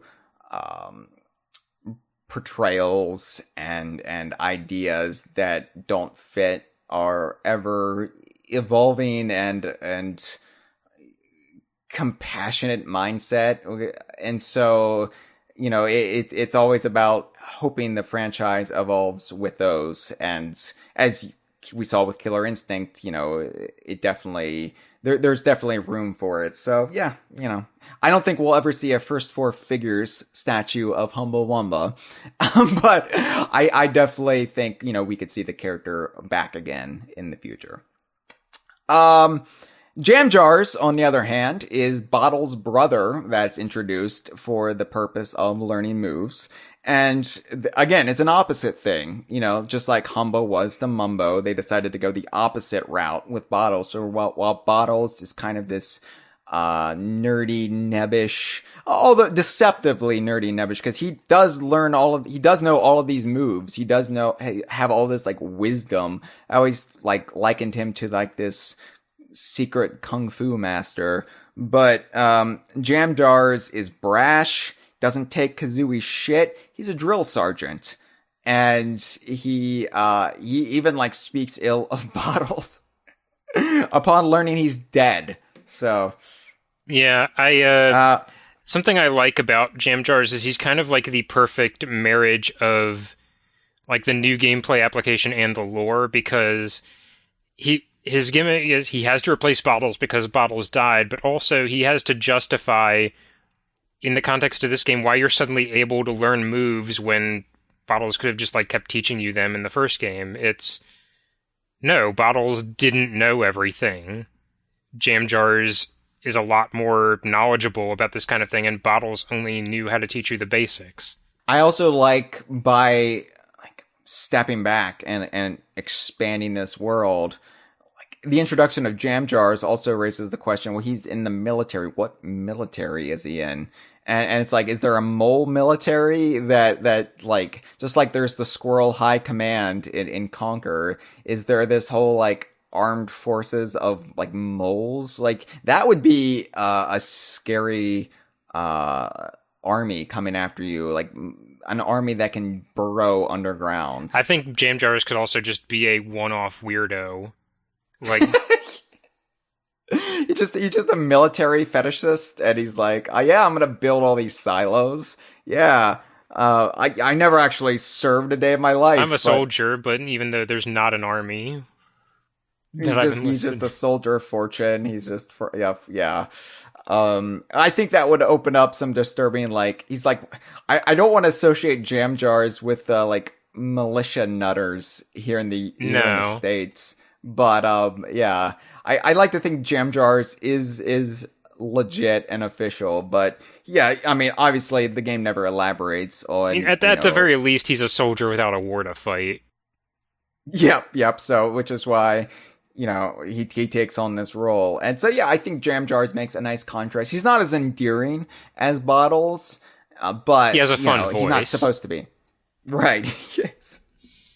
And we lose Grunty's rhymes in Tooie, but we get them back with Jamjars also. I suppose that's true, yeah. I suppose maybe they're just like, if we're going to do the military cadence with Jamjars, we just can't be asked to do it with Gruntilda, so I'll just nix it there. Though Andre in our live stream chat says, according to a recent interview with Greg Males, it was apparently just because he thought the idea of Grunty changing her entire speech pattern at the drop of the hat upon being told to knock it off was funny. I mean, it is. Yeah. That is funny. Yeah. I remember. I will knock off this core tenet of my personality because somebody told me it was annoying. Yeah, I remember back on the Rare website back on the day, they said they like got rid of it because they didn't want to have to deal with it. But I can also accept alternate explanations because I could see like both aspects being true. Then there's Honeybee, which I have to be honest, Cameron, I always forget that Honeybee exists within the context of Banjo-Tooie. I associate her more with Grunty's Revenge because I feel like Honeybee is one of those characters in Banjo-Tooie that just is overshadowed by, there's so much going on. And it's just weird to me that they introduced this new character that's a bee that you bring the honeycombs to when you didn't need to do this in Banjo-Kazooie. Now that you mention it, yeah, like my association with the character is much more strongly that of her role in Grunty's Revenge, even though when Grunty's Revenge was new, her presence in the game was kind of confusing. Like, oh, Honeybee is here in the past looking the same way she does in the present. Why is she here in, like, the 70s version of Spiral Mountain? Yeah, they retroactively made Honeybee a MILF. This was the year 2000, so, MILF was like the hot new term. Everyone was talking about MILF. But I mean, she factors into one of the endings of that game, so it's definitely a lot more pronounced, whereas her role here is just kind of... a vector by which you get more health. It's like, I don't know, like, I guess I get it a little bit, but it was just this automatic thing in Banjo-Kazooie. You collected the empty honeycombs, they added to your health. Like, it feels like it would have made sense for Honeybee to exist in Banjo-Kazooie, but then to add her in Tooie. In the back of my mind, I wonder if it's because they knew about, like, people doing self-imposed challenges, like, you know, in RPGs, like, oh, beat the final boss and you're still level 1, that sort of thing. By making Honeybee a character you have to elect to visit to get more honey, you can just you can make it so that you can go through the entire game with your minimum health, or it could just be that they wanted to have another character. I don't know. I mean, yeah, Rare and this team in particular always loves adding in characters for functions when they can. I don't know, like, I get that explanation. That makes sense to me. I could see that train of thought. It's just, yeah, I always forget about her and that she's in the game and that the honeycombs were utilized this way in Banjo-Tooie. And I have to think that this could have been a different character. It didn't have to be a new character. I understand, like, oh, you have honeycomb, so let's take it to a B. But I'll get into this in a little bit because I don't want to tip my hand here. But anyway, that Honeybee, yeah, she exists. Then, far more memorable to me is King Jingaling, the king of the Jinjos, because up until this point, we had only met the Jinjonator as like a representative of unique Jinjodom. And here we meet, I think, what would become the most defining Jinjo of the series. I don't think I'm out of line to say, like, breakout character of Banjo-Tooie, I would say, is King Jingaling. Yeah, he's kind of like unlike any other king that we've seen in Rare games, in that he's just this laid back, like, wannabe hip dude. I mean, he greets you with "What's up?"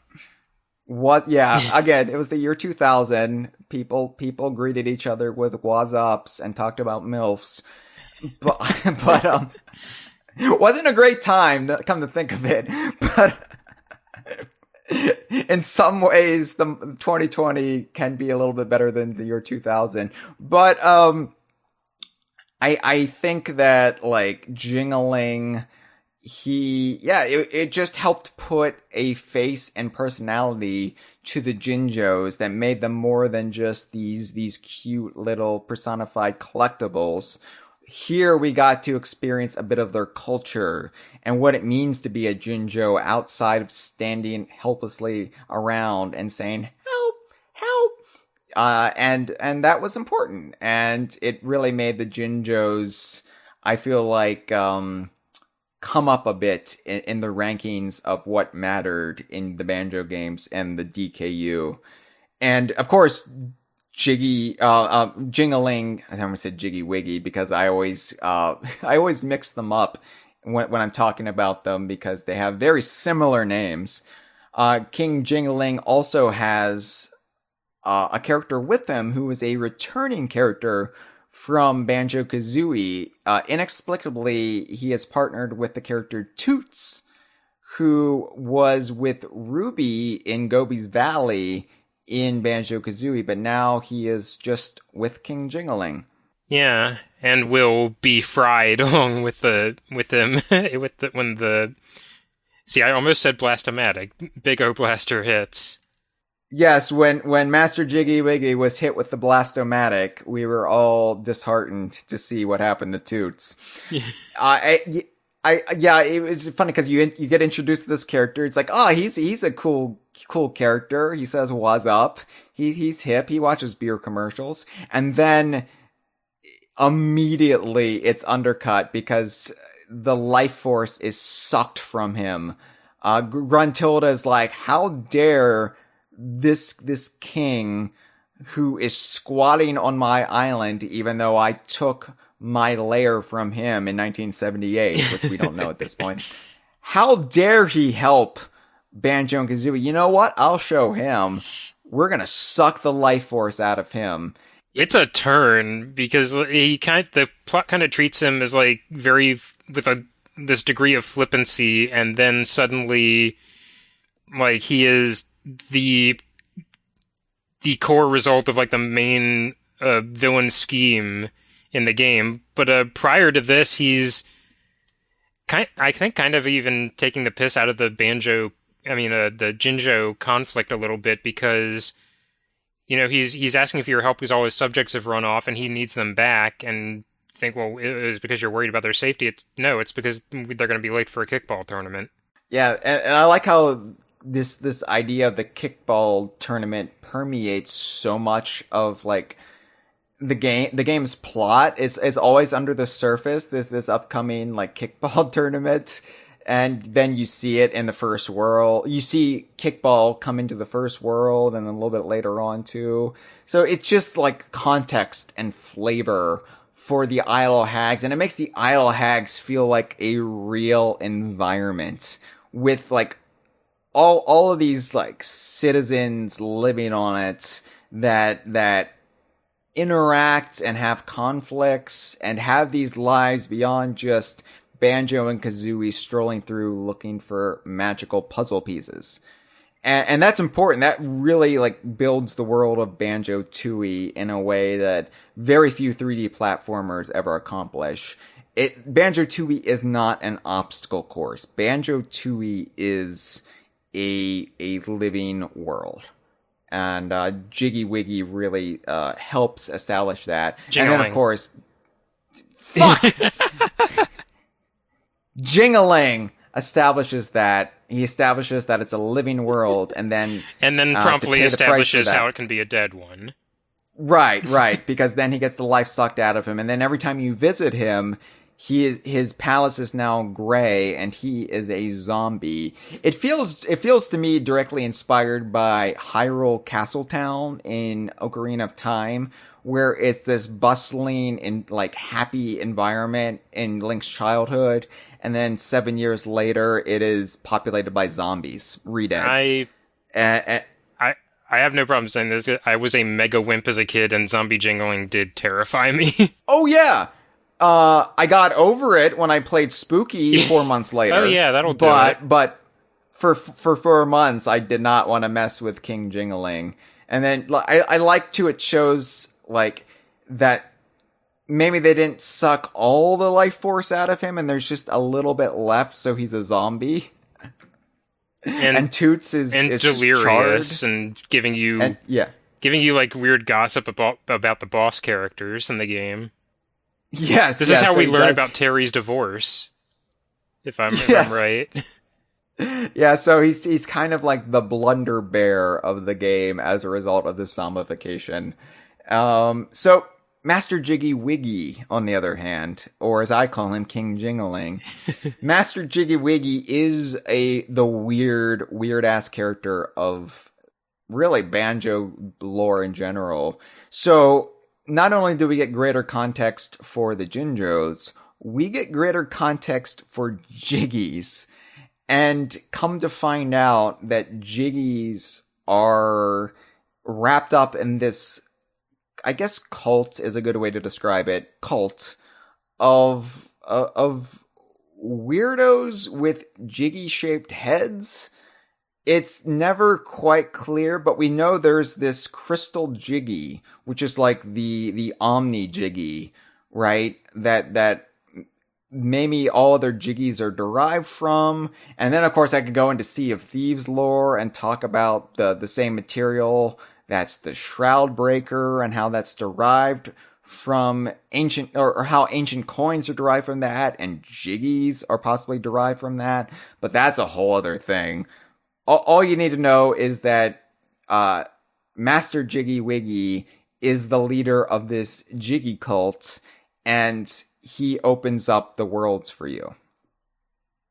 So again, like Honeybee, it's another character that's kind of inserted to serve what was more of an automatic function in the first game. But whereas Honeybee, I'm kind of like left thinking, what's the point? With Master Jiggy Wiggy, I'm like, okay, I'm on board with this because it adds so much to the lore and kind of explains or goes a little bit towards explaining the Jiggies enough that allows your imagination to run wild with what's going on here with these magical items and this cult that exists. Yeah, and from a gameplay standpoint, it can be really satisfying to see. Like in the first game, you just took it as like these levels are closed off because Gruntilda has locked them off with her magic, and you need to use the Jiggies to reopen the pathways for them. With Tooie, you get things like basically the power of the Jiggies is that they're a crowbar. Yeah. Like I'm thinking specifically of the way you get into Witchy World, which is the barrier for entry to Witchy World isn't a magical barrier. It's just there's a chain link fence because the park has been condemned. Boy, it doesn't take long for all of the characters in the Isle of Hags to come rushing into this condemned park once the fence goes down. Yeah, and it makes sense too because in the context of Banjo-Kazooie, the worlds are these realms that don't take place like immediately adjacent to Spiral Mountain and Grunny's lair. And Sea of Thieves, of course, goes deeper into this, where we learn that Treasure Trove Cove, at the very least, is in this realm. And Jiggies are like the Shroud Breaker, yada yada. Not even yada. Extrapolating about Treasure Trove Cove, just load up the intro to Sea of Thieves. No, it's actually canon now. But with the Isle of Hags presenting all of the worlds as existing on this landmass, you had to do something different with the Jiggy. So there's no like creating a jigsaw puzzle, like putting the pieces in the layer and then it opens this like doorway to the world. No, it's just there's this weirdo with a Jiggy head and he's going to, like you said, magically crowbar the worlds open.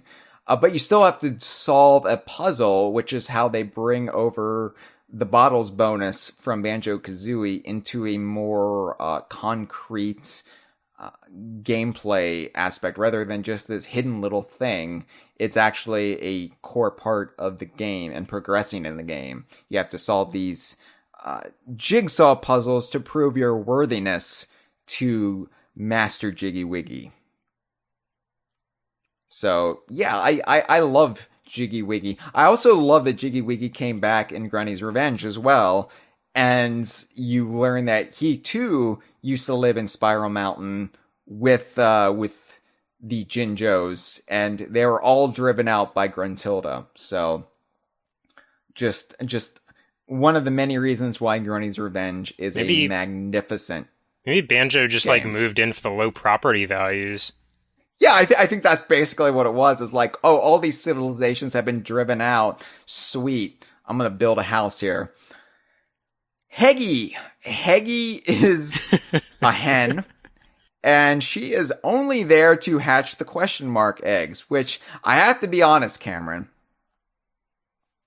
Heggy is very deflating because you spend 2.5 years building up these mystical, magical eggs, and then here's this character on the overworld. It's like, yeah, I'll sit on those for you.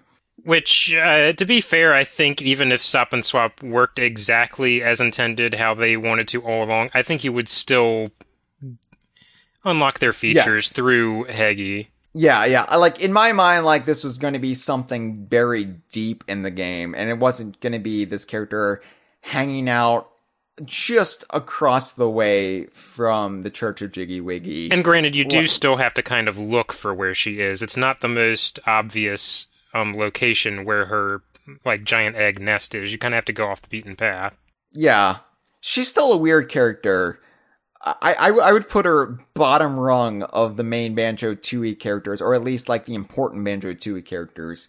I know I didn't give Honeybee enough credit earlier, but Heggy is at the very bottom for me. It's just she's very strange, and in a way that I don't really have enough time to not to use a pun, sit with. Why did I find that so funny? I think it's because we're nearing the 3-hour mark and I'm getting delirious because we haven't even gotten to the calls yet. We're still talking about the characters. And we're on Heggy. We're on Heggy. Oh, I don't like Heggy. I'll just say it. It's very rare where I say, like, I don't like a DKU character, because I'll usually try to find something I like about them. And I've never liked Heggy. I've never found anything endearing about Heggy. And maybe it's because I've married Heggy to the disappointment of Stop and Swap. Maybe Heggy is due for a reconsideration. But right now, as of this point, when we're recording this episode of The Kongversation, I do not like Heggy. Yeah, I don't dislike Heggy, but also she's just kind of there for me. And very few characters in Banjo games are just there for me. I think it's just because she's just a hen. There's nothing to her. There's no, like, memorable quirks about her. And she's just a hen that likes to sit on eggs. Again, if Stop and Swap had been the grand scheme that everybody thought it would be funny if she was just a regular hen. And but with it in its current form, you don't really get that contrast. Right. So moving over to the villains, we've already talked about Gruntilda, Minjella, and Blobelda, and there's not really much to say. Gruntilda is a skeleton now, and she doesn't rhyme. And Minjella and Blobelda are just her. They're not really defined that much. One's really skinny, one's obese. And I mean, Minjella, we could talk about the pun behind her name. Oh, yeah. We could. very, very similar to Minjo and Minji Jongo and, Yeah, they were really hung up on this, sneaking in this dirty bit in Banjo-Tooie, weren't they? Not even so much sneaking, it's kind of just nudging you until you get it. Yeah. All I can say is I'll never forget Minjella because Ed Bryan's Twitter handle is Minjella's fella. Yeah, I pretty much inexorably link these two to Ed Bryan now because of that. Yep.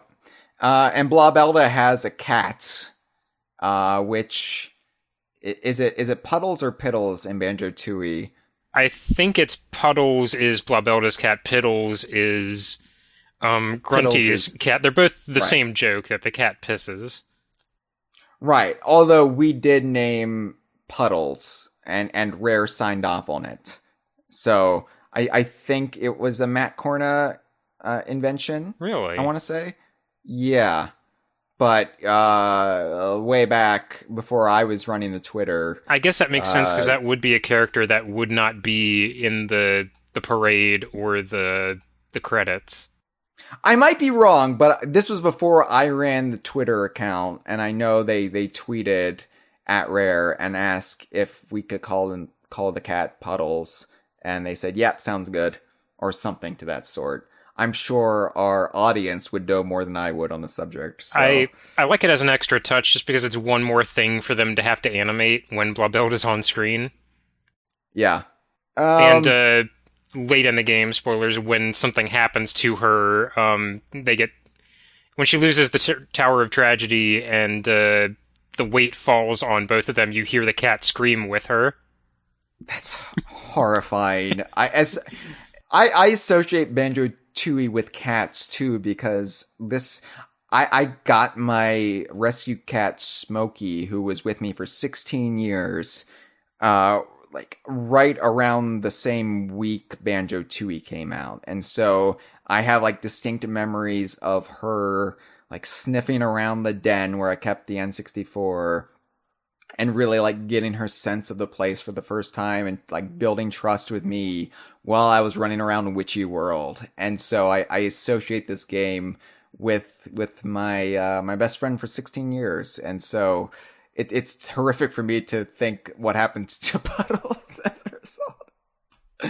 I mean, between the Moggies and Targeton's temple, it's far from the only cat violence this game has. A lot of cat violence. But for me, more interesting than the three witch sisters is what happens with Klungo in the game. So Klungo was another character that I think had an outsized popularity with the hardcore fans. I know I probably wrote into Rare's website about Klungo quite a few times. There's something about Klungo that just I wanted to know more about from Banjo-Kazooie, because he had a very limited role in Banjo-Kazooie. He is underwritten in Banjo-Kazooie. He's basically there so that Gruntilda has a sort of Igor figure under her and not really much else. You don't really get his whole deal.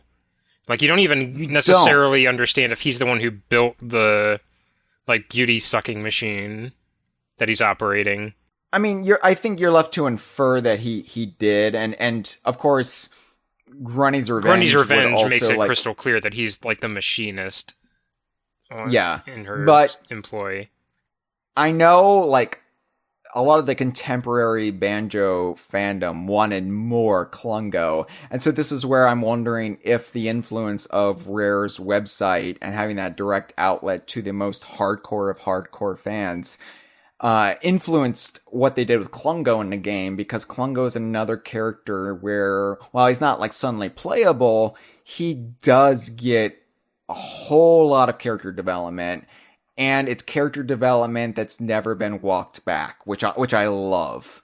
Klungo, what he goes through in this game, is still held true in Nuts and Bolts. And say what you will about Nuts and Bolts, about whether you like it or not, whether it's, you know, what you want out of a Banjo sequel, it respected the choices Banjo-Tooie made with the characters. I would say probably Klungo is maybe like the warmest thing in Nuts and Bolts. Like, yeah. He's out of his, like, abusive employ under Gruntilda, and he's making his own little indie game that, like, cutely has his, like, self-insert saving the world. Self-insert named Klungo. And it's, you know, it's not a very good game, and that's the joke, but, you know, he's endearing. He's just like a cute, dim little weirdo in that game, and it's just kind of heartwarming that he's in, like, that much of a better place than he was in Tooie. A dim little weirdo who can't make a video game and can't move a boulder, but can create genetic monsters and beauty-sucking machines. Yeah, I think that the Klungo is kind of like the secret breakout star of Banjo-Tooie, and you fight him 3 times throughout the game. It's kind of like mini boss fights, but it just kind of sneaks up on you that Klungo's going for a face turn. And then it happens, and it's just, for a game that is as cynical and as dark as Banjo-Tooie, I think Klungo is the ray of sunshine that I love. And I love what they did with the character. I love that he basically forsakes the life with Gruntilda and the life of villainy, and basically says, there's more to me than this. He has an arc in this game, and it's very, very nice, and has a good progression to it. And this is why I love Rare games. This is why I have never really gotten into Mario, because you will never see this character progression in the Mario series. Bowser will sometimes walk right up to it, and then in the next game it'll be forgotten about. You'll see this with, like, one-off characters in the RPGs, but not the core cast, generally, I would say. Yeah, whereas Klungo, who was a minor figure in Banjo-Kazooie, but still an established figure, he goes through a face turn that's never been walked back. And I love it. Cheeto, you already mentioned Cheeto and his whole deal. He is basically, you can go inside the lobby of Grunny's lair, and that's it. But Cheeto is in there, and his pages have been torn out as punishment for helping Banjo and Kazooie in the first game. And so if you bring the Cheeto pages back, he'll give you codes that you could then put into the new code room in the game, this time in Mayhem Temple. And so basically he serves the same function, but he's only in one central location rather than hiding. Rather, instead of finding him, you have to find his pages. And he's the first of a few instances of Banjo and Kazooie encountering a character that they met in the first game who is now in dire straits. Yes. Aside from dire straits. Yeah. Dire straits because of what Banjo and Kazooie did to them in the first game, or inadvertently did. Their actions. They're being punished for helping them. Essentially, is what's been happened. Yeah. And in Cheeto's case, as we mentioned before, he's like Gruntilda, as soon as she got her hands on him, violently ripped out his pages and strewn them about. And a thing that I don't think about too often until I replay the first game is he had a cutesy way of speaking in the first game. He had like Yoda speak, where he'd say his sentences out of order.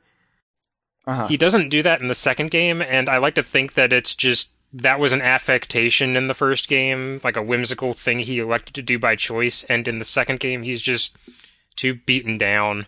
Or maybe his tongue has literally been ripped out of his book mouth because he doesn't have all those pages inside of him, so his speaking will change as a result. But yeah, I like your idea better. So yeah, Cheeto is a character you can visit, and the only part of Grunny's lair you can enter. And another character that you can visit in Spiral Mountain, aside from Bottles, is a character that would become one of the most important characters in the Donkey Kong universe, and definitely one of the most important characters for DK Vine, and that is Royston the Goldfish. So, Royston, of course, was Banjo's goldfish that you saw in his house in the first game. And then as a sick little joke, they put him on Mumbo's barbecue in the first ending of Banjo-Kazooie before you go fight Gruntilda for realsies. And then they decide to just expand upon the idea that he was still on the barbecue for 2 years. They never ate him, and he somehow clung to life. And then the blast threw him off the barbecue. When the house blew up, he finally got flung off the barbecue and was trapped under a boulder. Now, like there's a little bit of a ironically. blooper in the intro that there's a second Royston in Banjo's Yeah, house tapping the glass. Yeah, so in the opening cutscene when they're playing poker, you can see the goldfish still in Banjo's house because they're using the same same environment from Banjo-Kazooie. And the taps are audible. It's not like just a model mishap. Yeah. So this is a straight up mistake. And also Grunny's Revenge further elaborates on this being a mistake because you see Royston actually physically on the grill in Grunny's Revenge, which takes place 2 months after Banjo-Kazooie. So, because Royston says he was thrown off the barbecue here in Tooie, he never left that barbecue. Ergo, we have fan-wanked that there is a second goldfish, which I believe most of these names came from Matt when he joined the staff. He named him Roystonberry, which I'm not sure where that came from, but I bow to Matt's authority on this. I mean, my general rule is if I don't get a Matt joke, I'll implicitly trust that he's making the right call. Yes, yes. So, anyway, my idea here, even though this is just an obvious mistake, there are no obvious mistakes from DK Vine's perspective. So my idea is that Banjo and Kazooie callously assumed that Royston was dead, never checked in on him while he clung to life in rainwater and grill juice, and they never used the barbecue for 2 years. Yeah, they were going to clean off that barbecue, but then they got distracted by a robot witch. They got distracted by time travel, so they never got back to Royston, and so they never cleaned his body off the grill and verified that he was dead, but they went ahead and got another goldfish. Now that goldfish, Roystonberry, was incinerated, But Royston is still alive, and you discover he's still alive when he finally is able to communicate with Banjo and Kazooie, trapped under the boulder. You know what? I've just solved the bottle's plot hole. They used the life force of Roystonberry. Well, you don't see Roystonberry when you walk into the house. Like, there's nothing left. So yeah, I guess he's just dead, too. Yeah, Roystonberry's dead, and he never comes back. That's the perils of being a goldfish who isn't Royston in the DKU.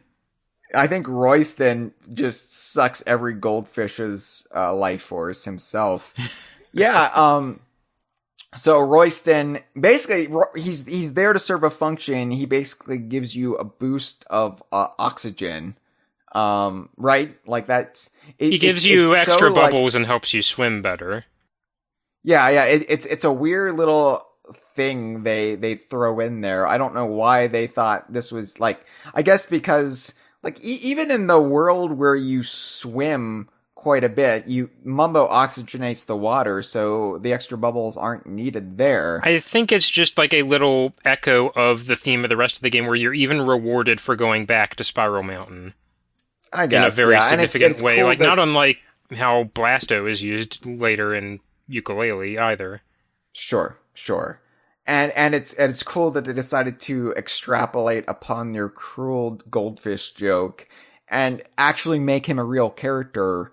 And Royston would go on to become the linchpin for most of the Donkey Kong universe over the next 20 years. Not like most of the DKU, but a lot of the games that became DKU got in thanks to goddamn Royston. And he became an in-joke among the Banjo team going forward, and then Playtonic.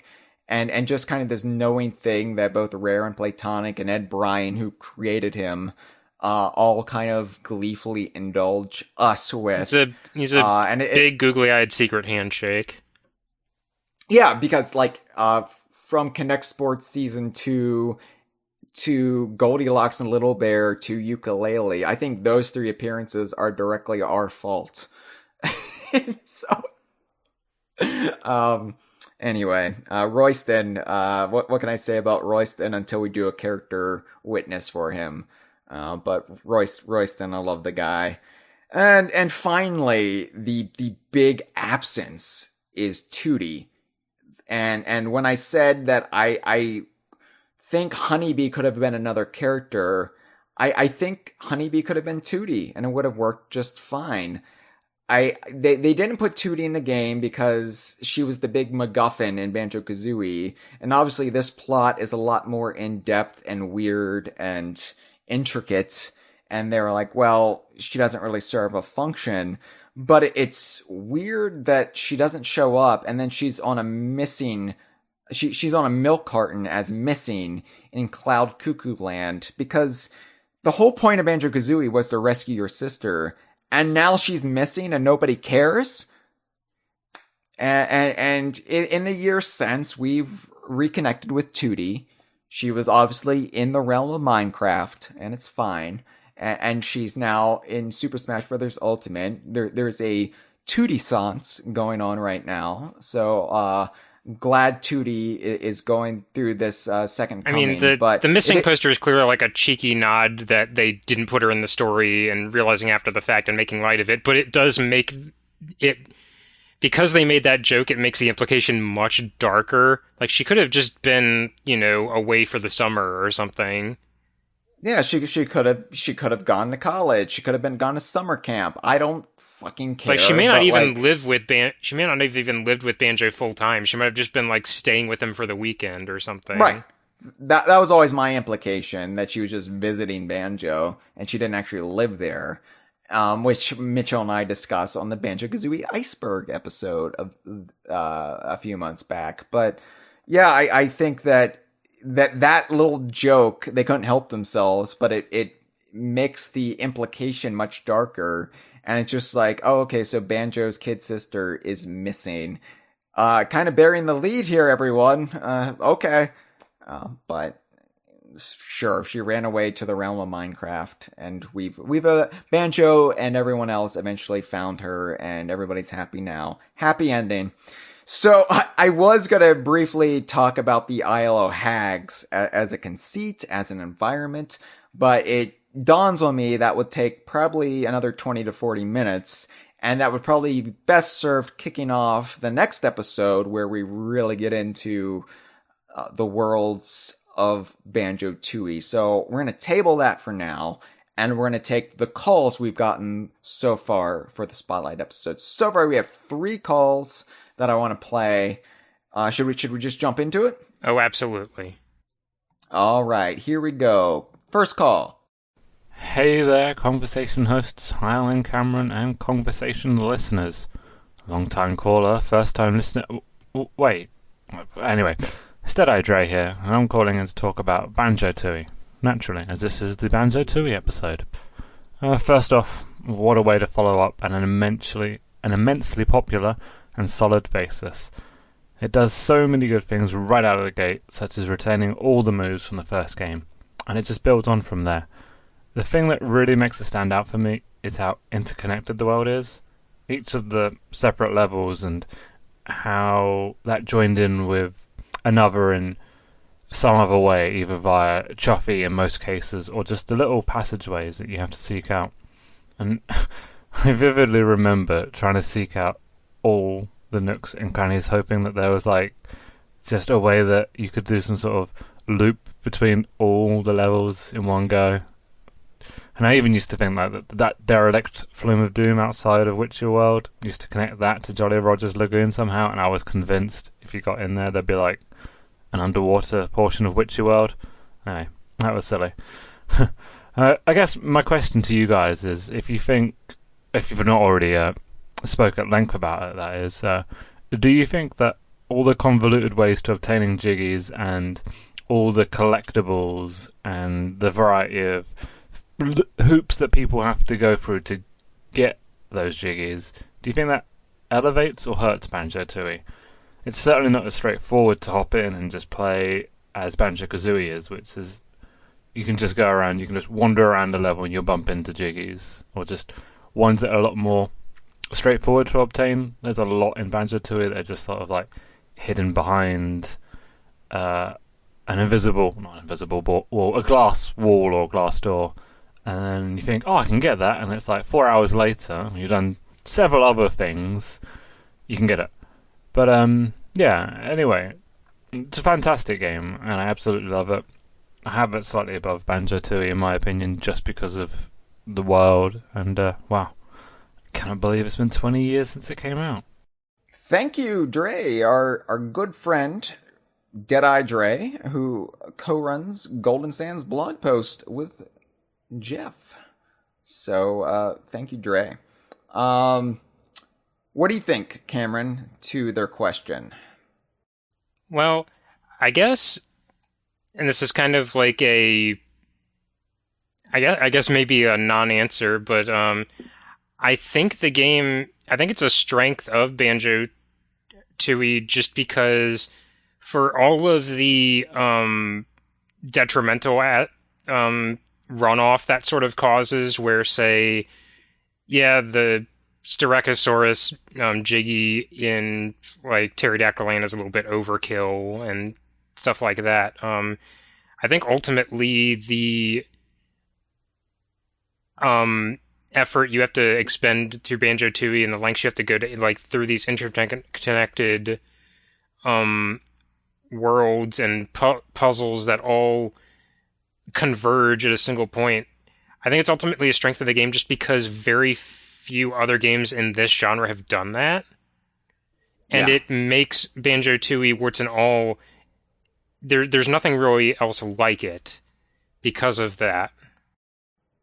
Yeah, I think that as it ages and, as we're more nostalgic for it than, we were back in the day, I feel like Banjo-Tooie is only going to be elevated by its decision making And the fact that it stands out even among a rare stable of 3D platformers. Like, what hurts Donkey Kong 64 is that it just feels like a lesser Banjo-Kazooie times 5. Whereas Banjo-Tooie doesn't even try to replicate Banjo-Kazooie. It just goes off and wilds. It basically just is said, you know what, we're gonna evolve the genre. That's what we're gonna do. And that was off-putting a little bit, maybe to some at the time, and it's definitely makes it harder to jump into it just blind, but I think, like, going forward this decade, you'll see Banjo-Tooie definitely having more influence on games than Banjo-Kazooie. Yeah, and I think you kind of hit on an interesting point, which is, like, I have heard, like, all throughout DK64's life that it is so much like Banjo-Kazooie. I don't think I've ever heard, like, Banjo-Tooie and DK64 released in fairly close proximity to each other.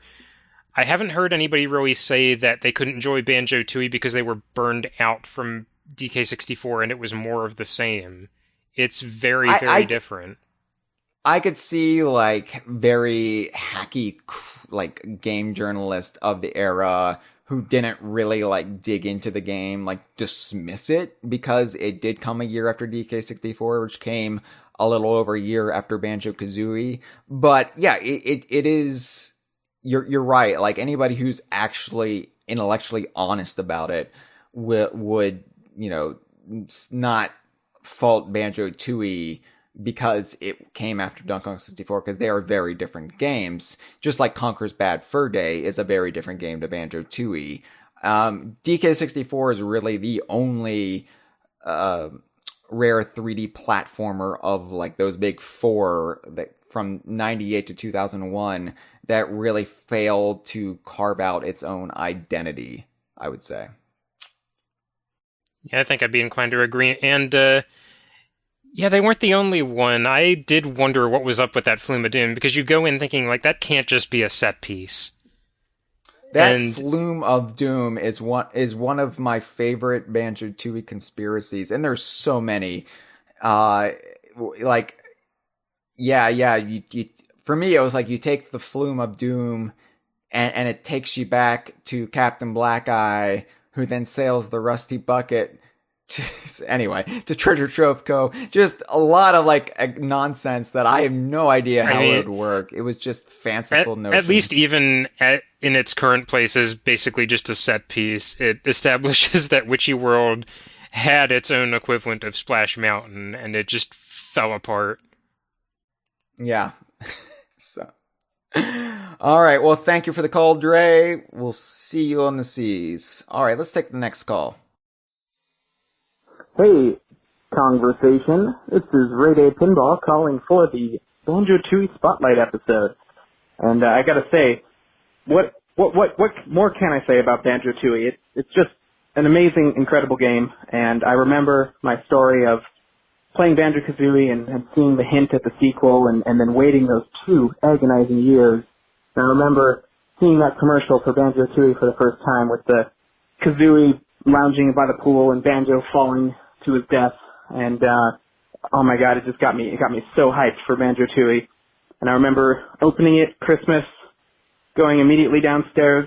I actually remember I brought my Nintendo 64 to my grandparents' house that year because I knew I'd be getting Banjo-Tooie and I wanted to play it right then, right there, right as I opened it.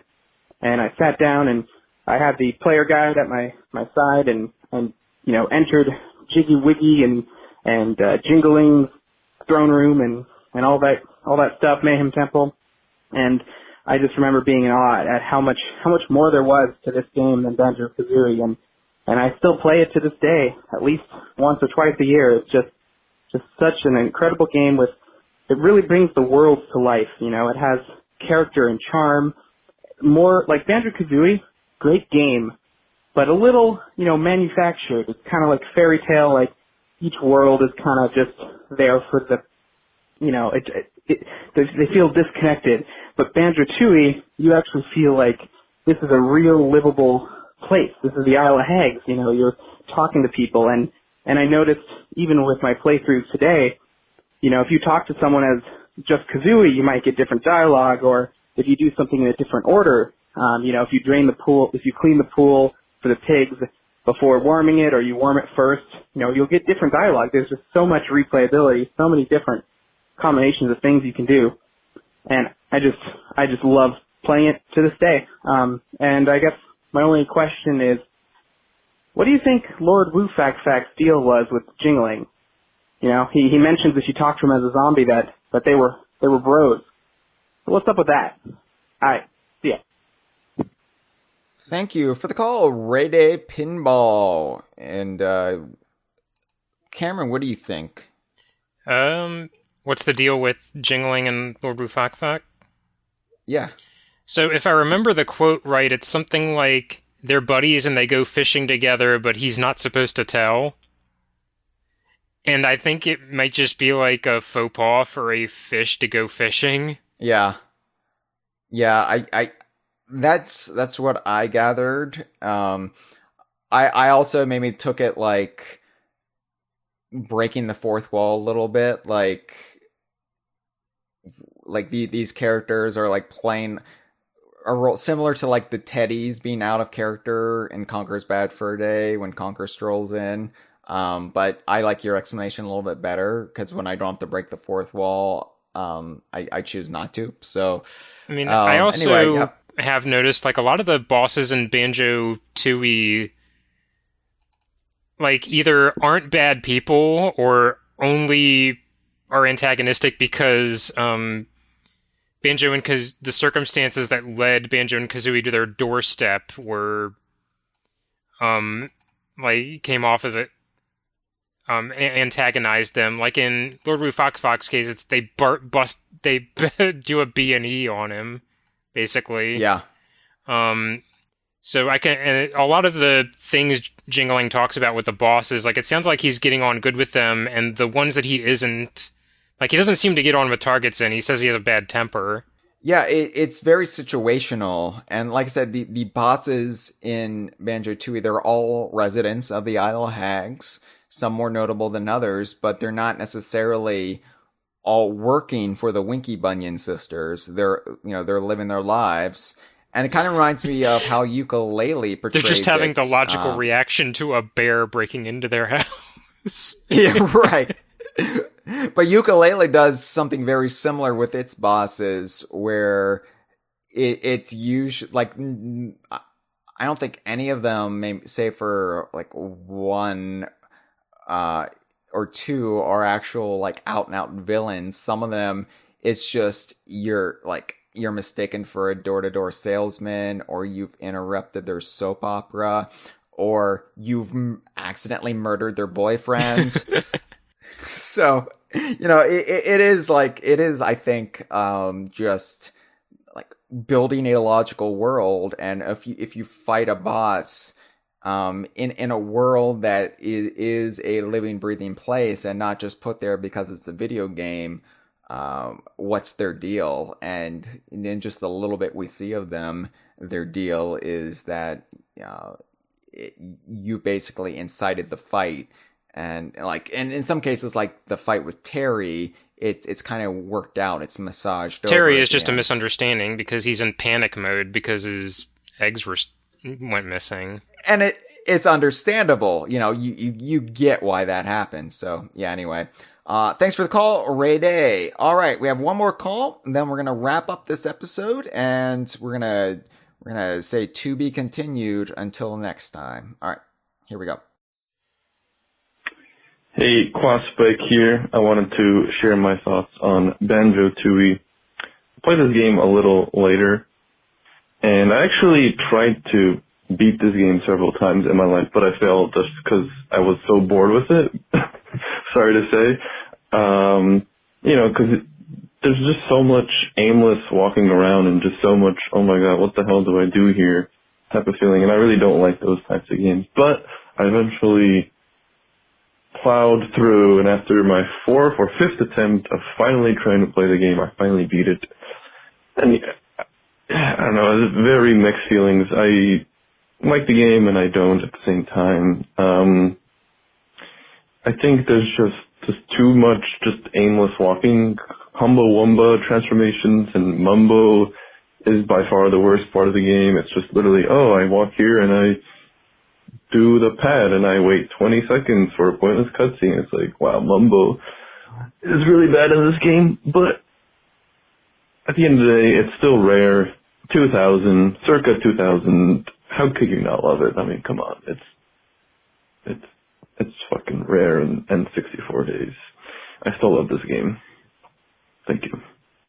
I feel like a Janine in that scene in Ghostbusters where I'm like, we got one!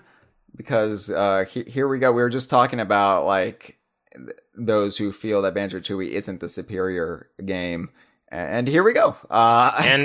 These are all valid criticisms. They are. Like I'm like, while I like intellectually disagree, I can't actually disagree because I do understand every point Quaspic is making here. So yeah, I would say like Banjo-Tooie is one of my favorite games of all time, like in the top 3.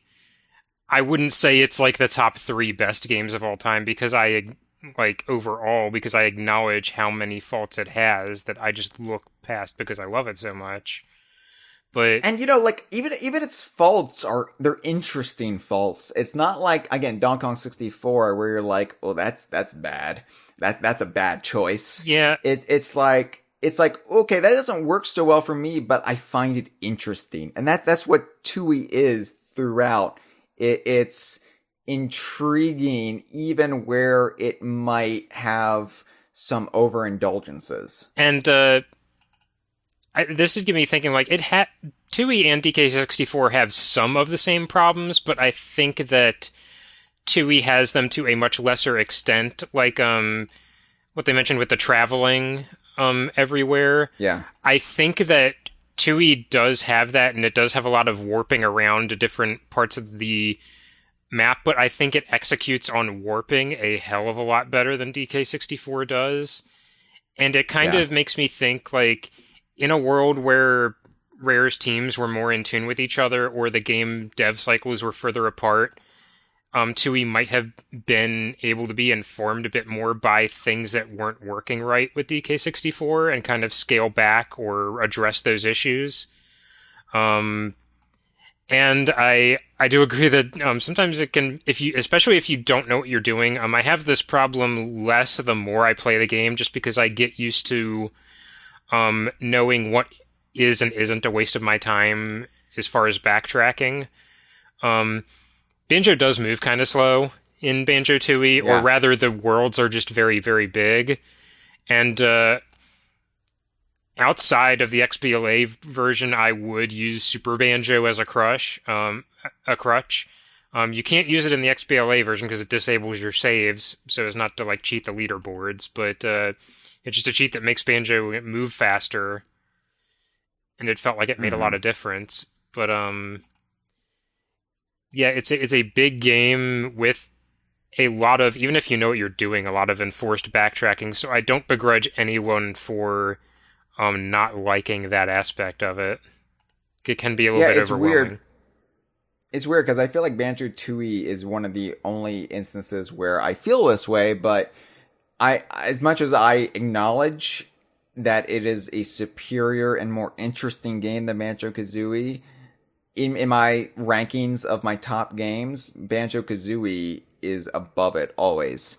And it's this weird, like, it's this weird dichotomy that I don't even fully understand. But I think it's just based on what I'm in the mood to play. And Banjo-Tooie is a game that you have to be in a very specific mood, I think, to really appreciate. Whereas Banjo-Kazooie is more of an evergreen. Like, I'll just jump into this and have a good time for a bit. It's the higher highs, lower lows dichotomy, I think. Yeah. Banjo-Kazooie is a Swiss watch, most of the time. Tooie isn't. There's some clunky bits to it, but I love the world so much that I can't really separate that from how I feel about the rest of the game. Yeah, it's like clunky, but it's only clunky because it dares to do so much. And so you're going to have more misfires.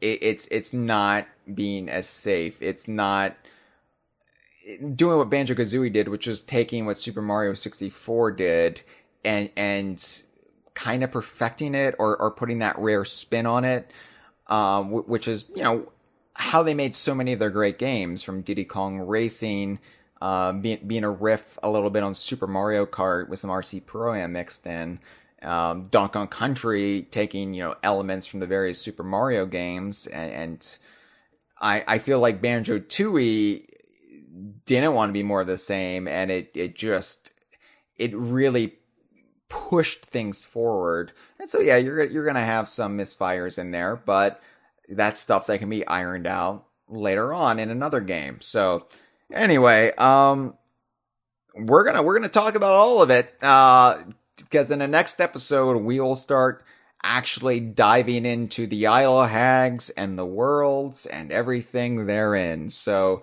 to be continued. In part 2. This has been a File 2 production.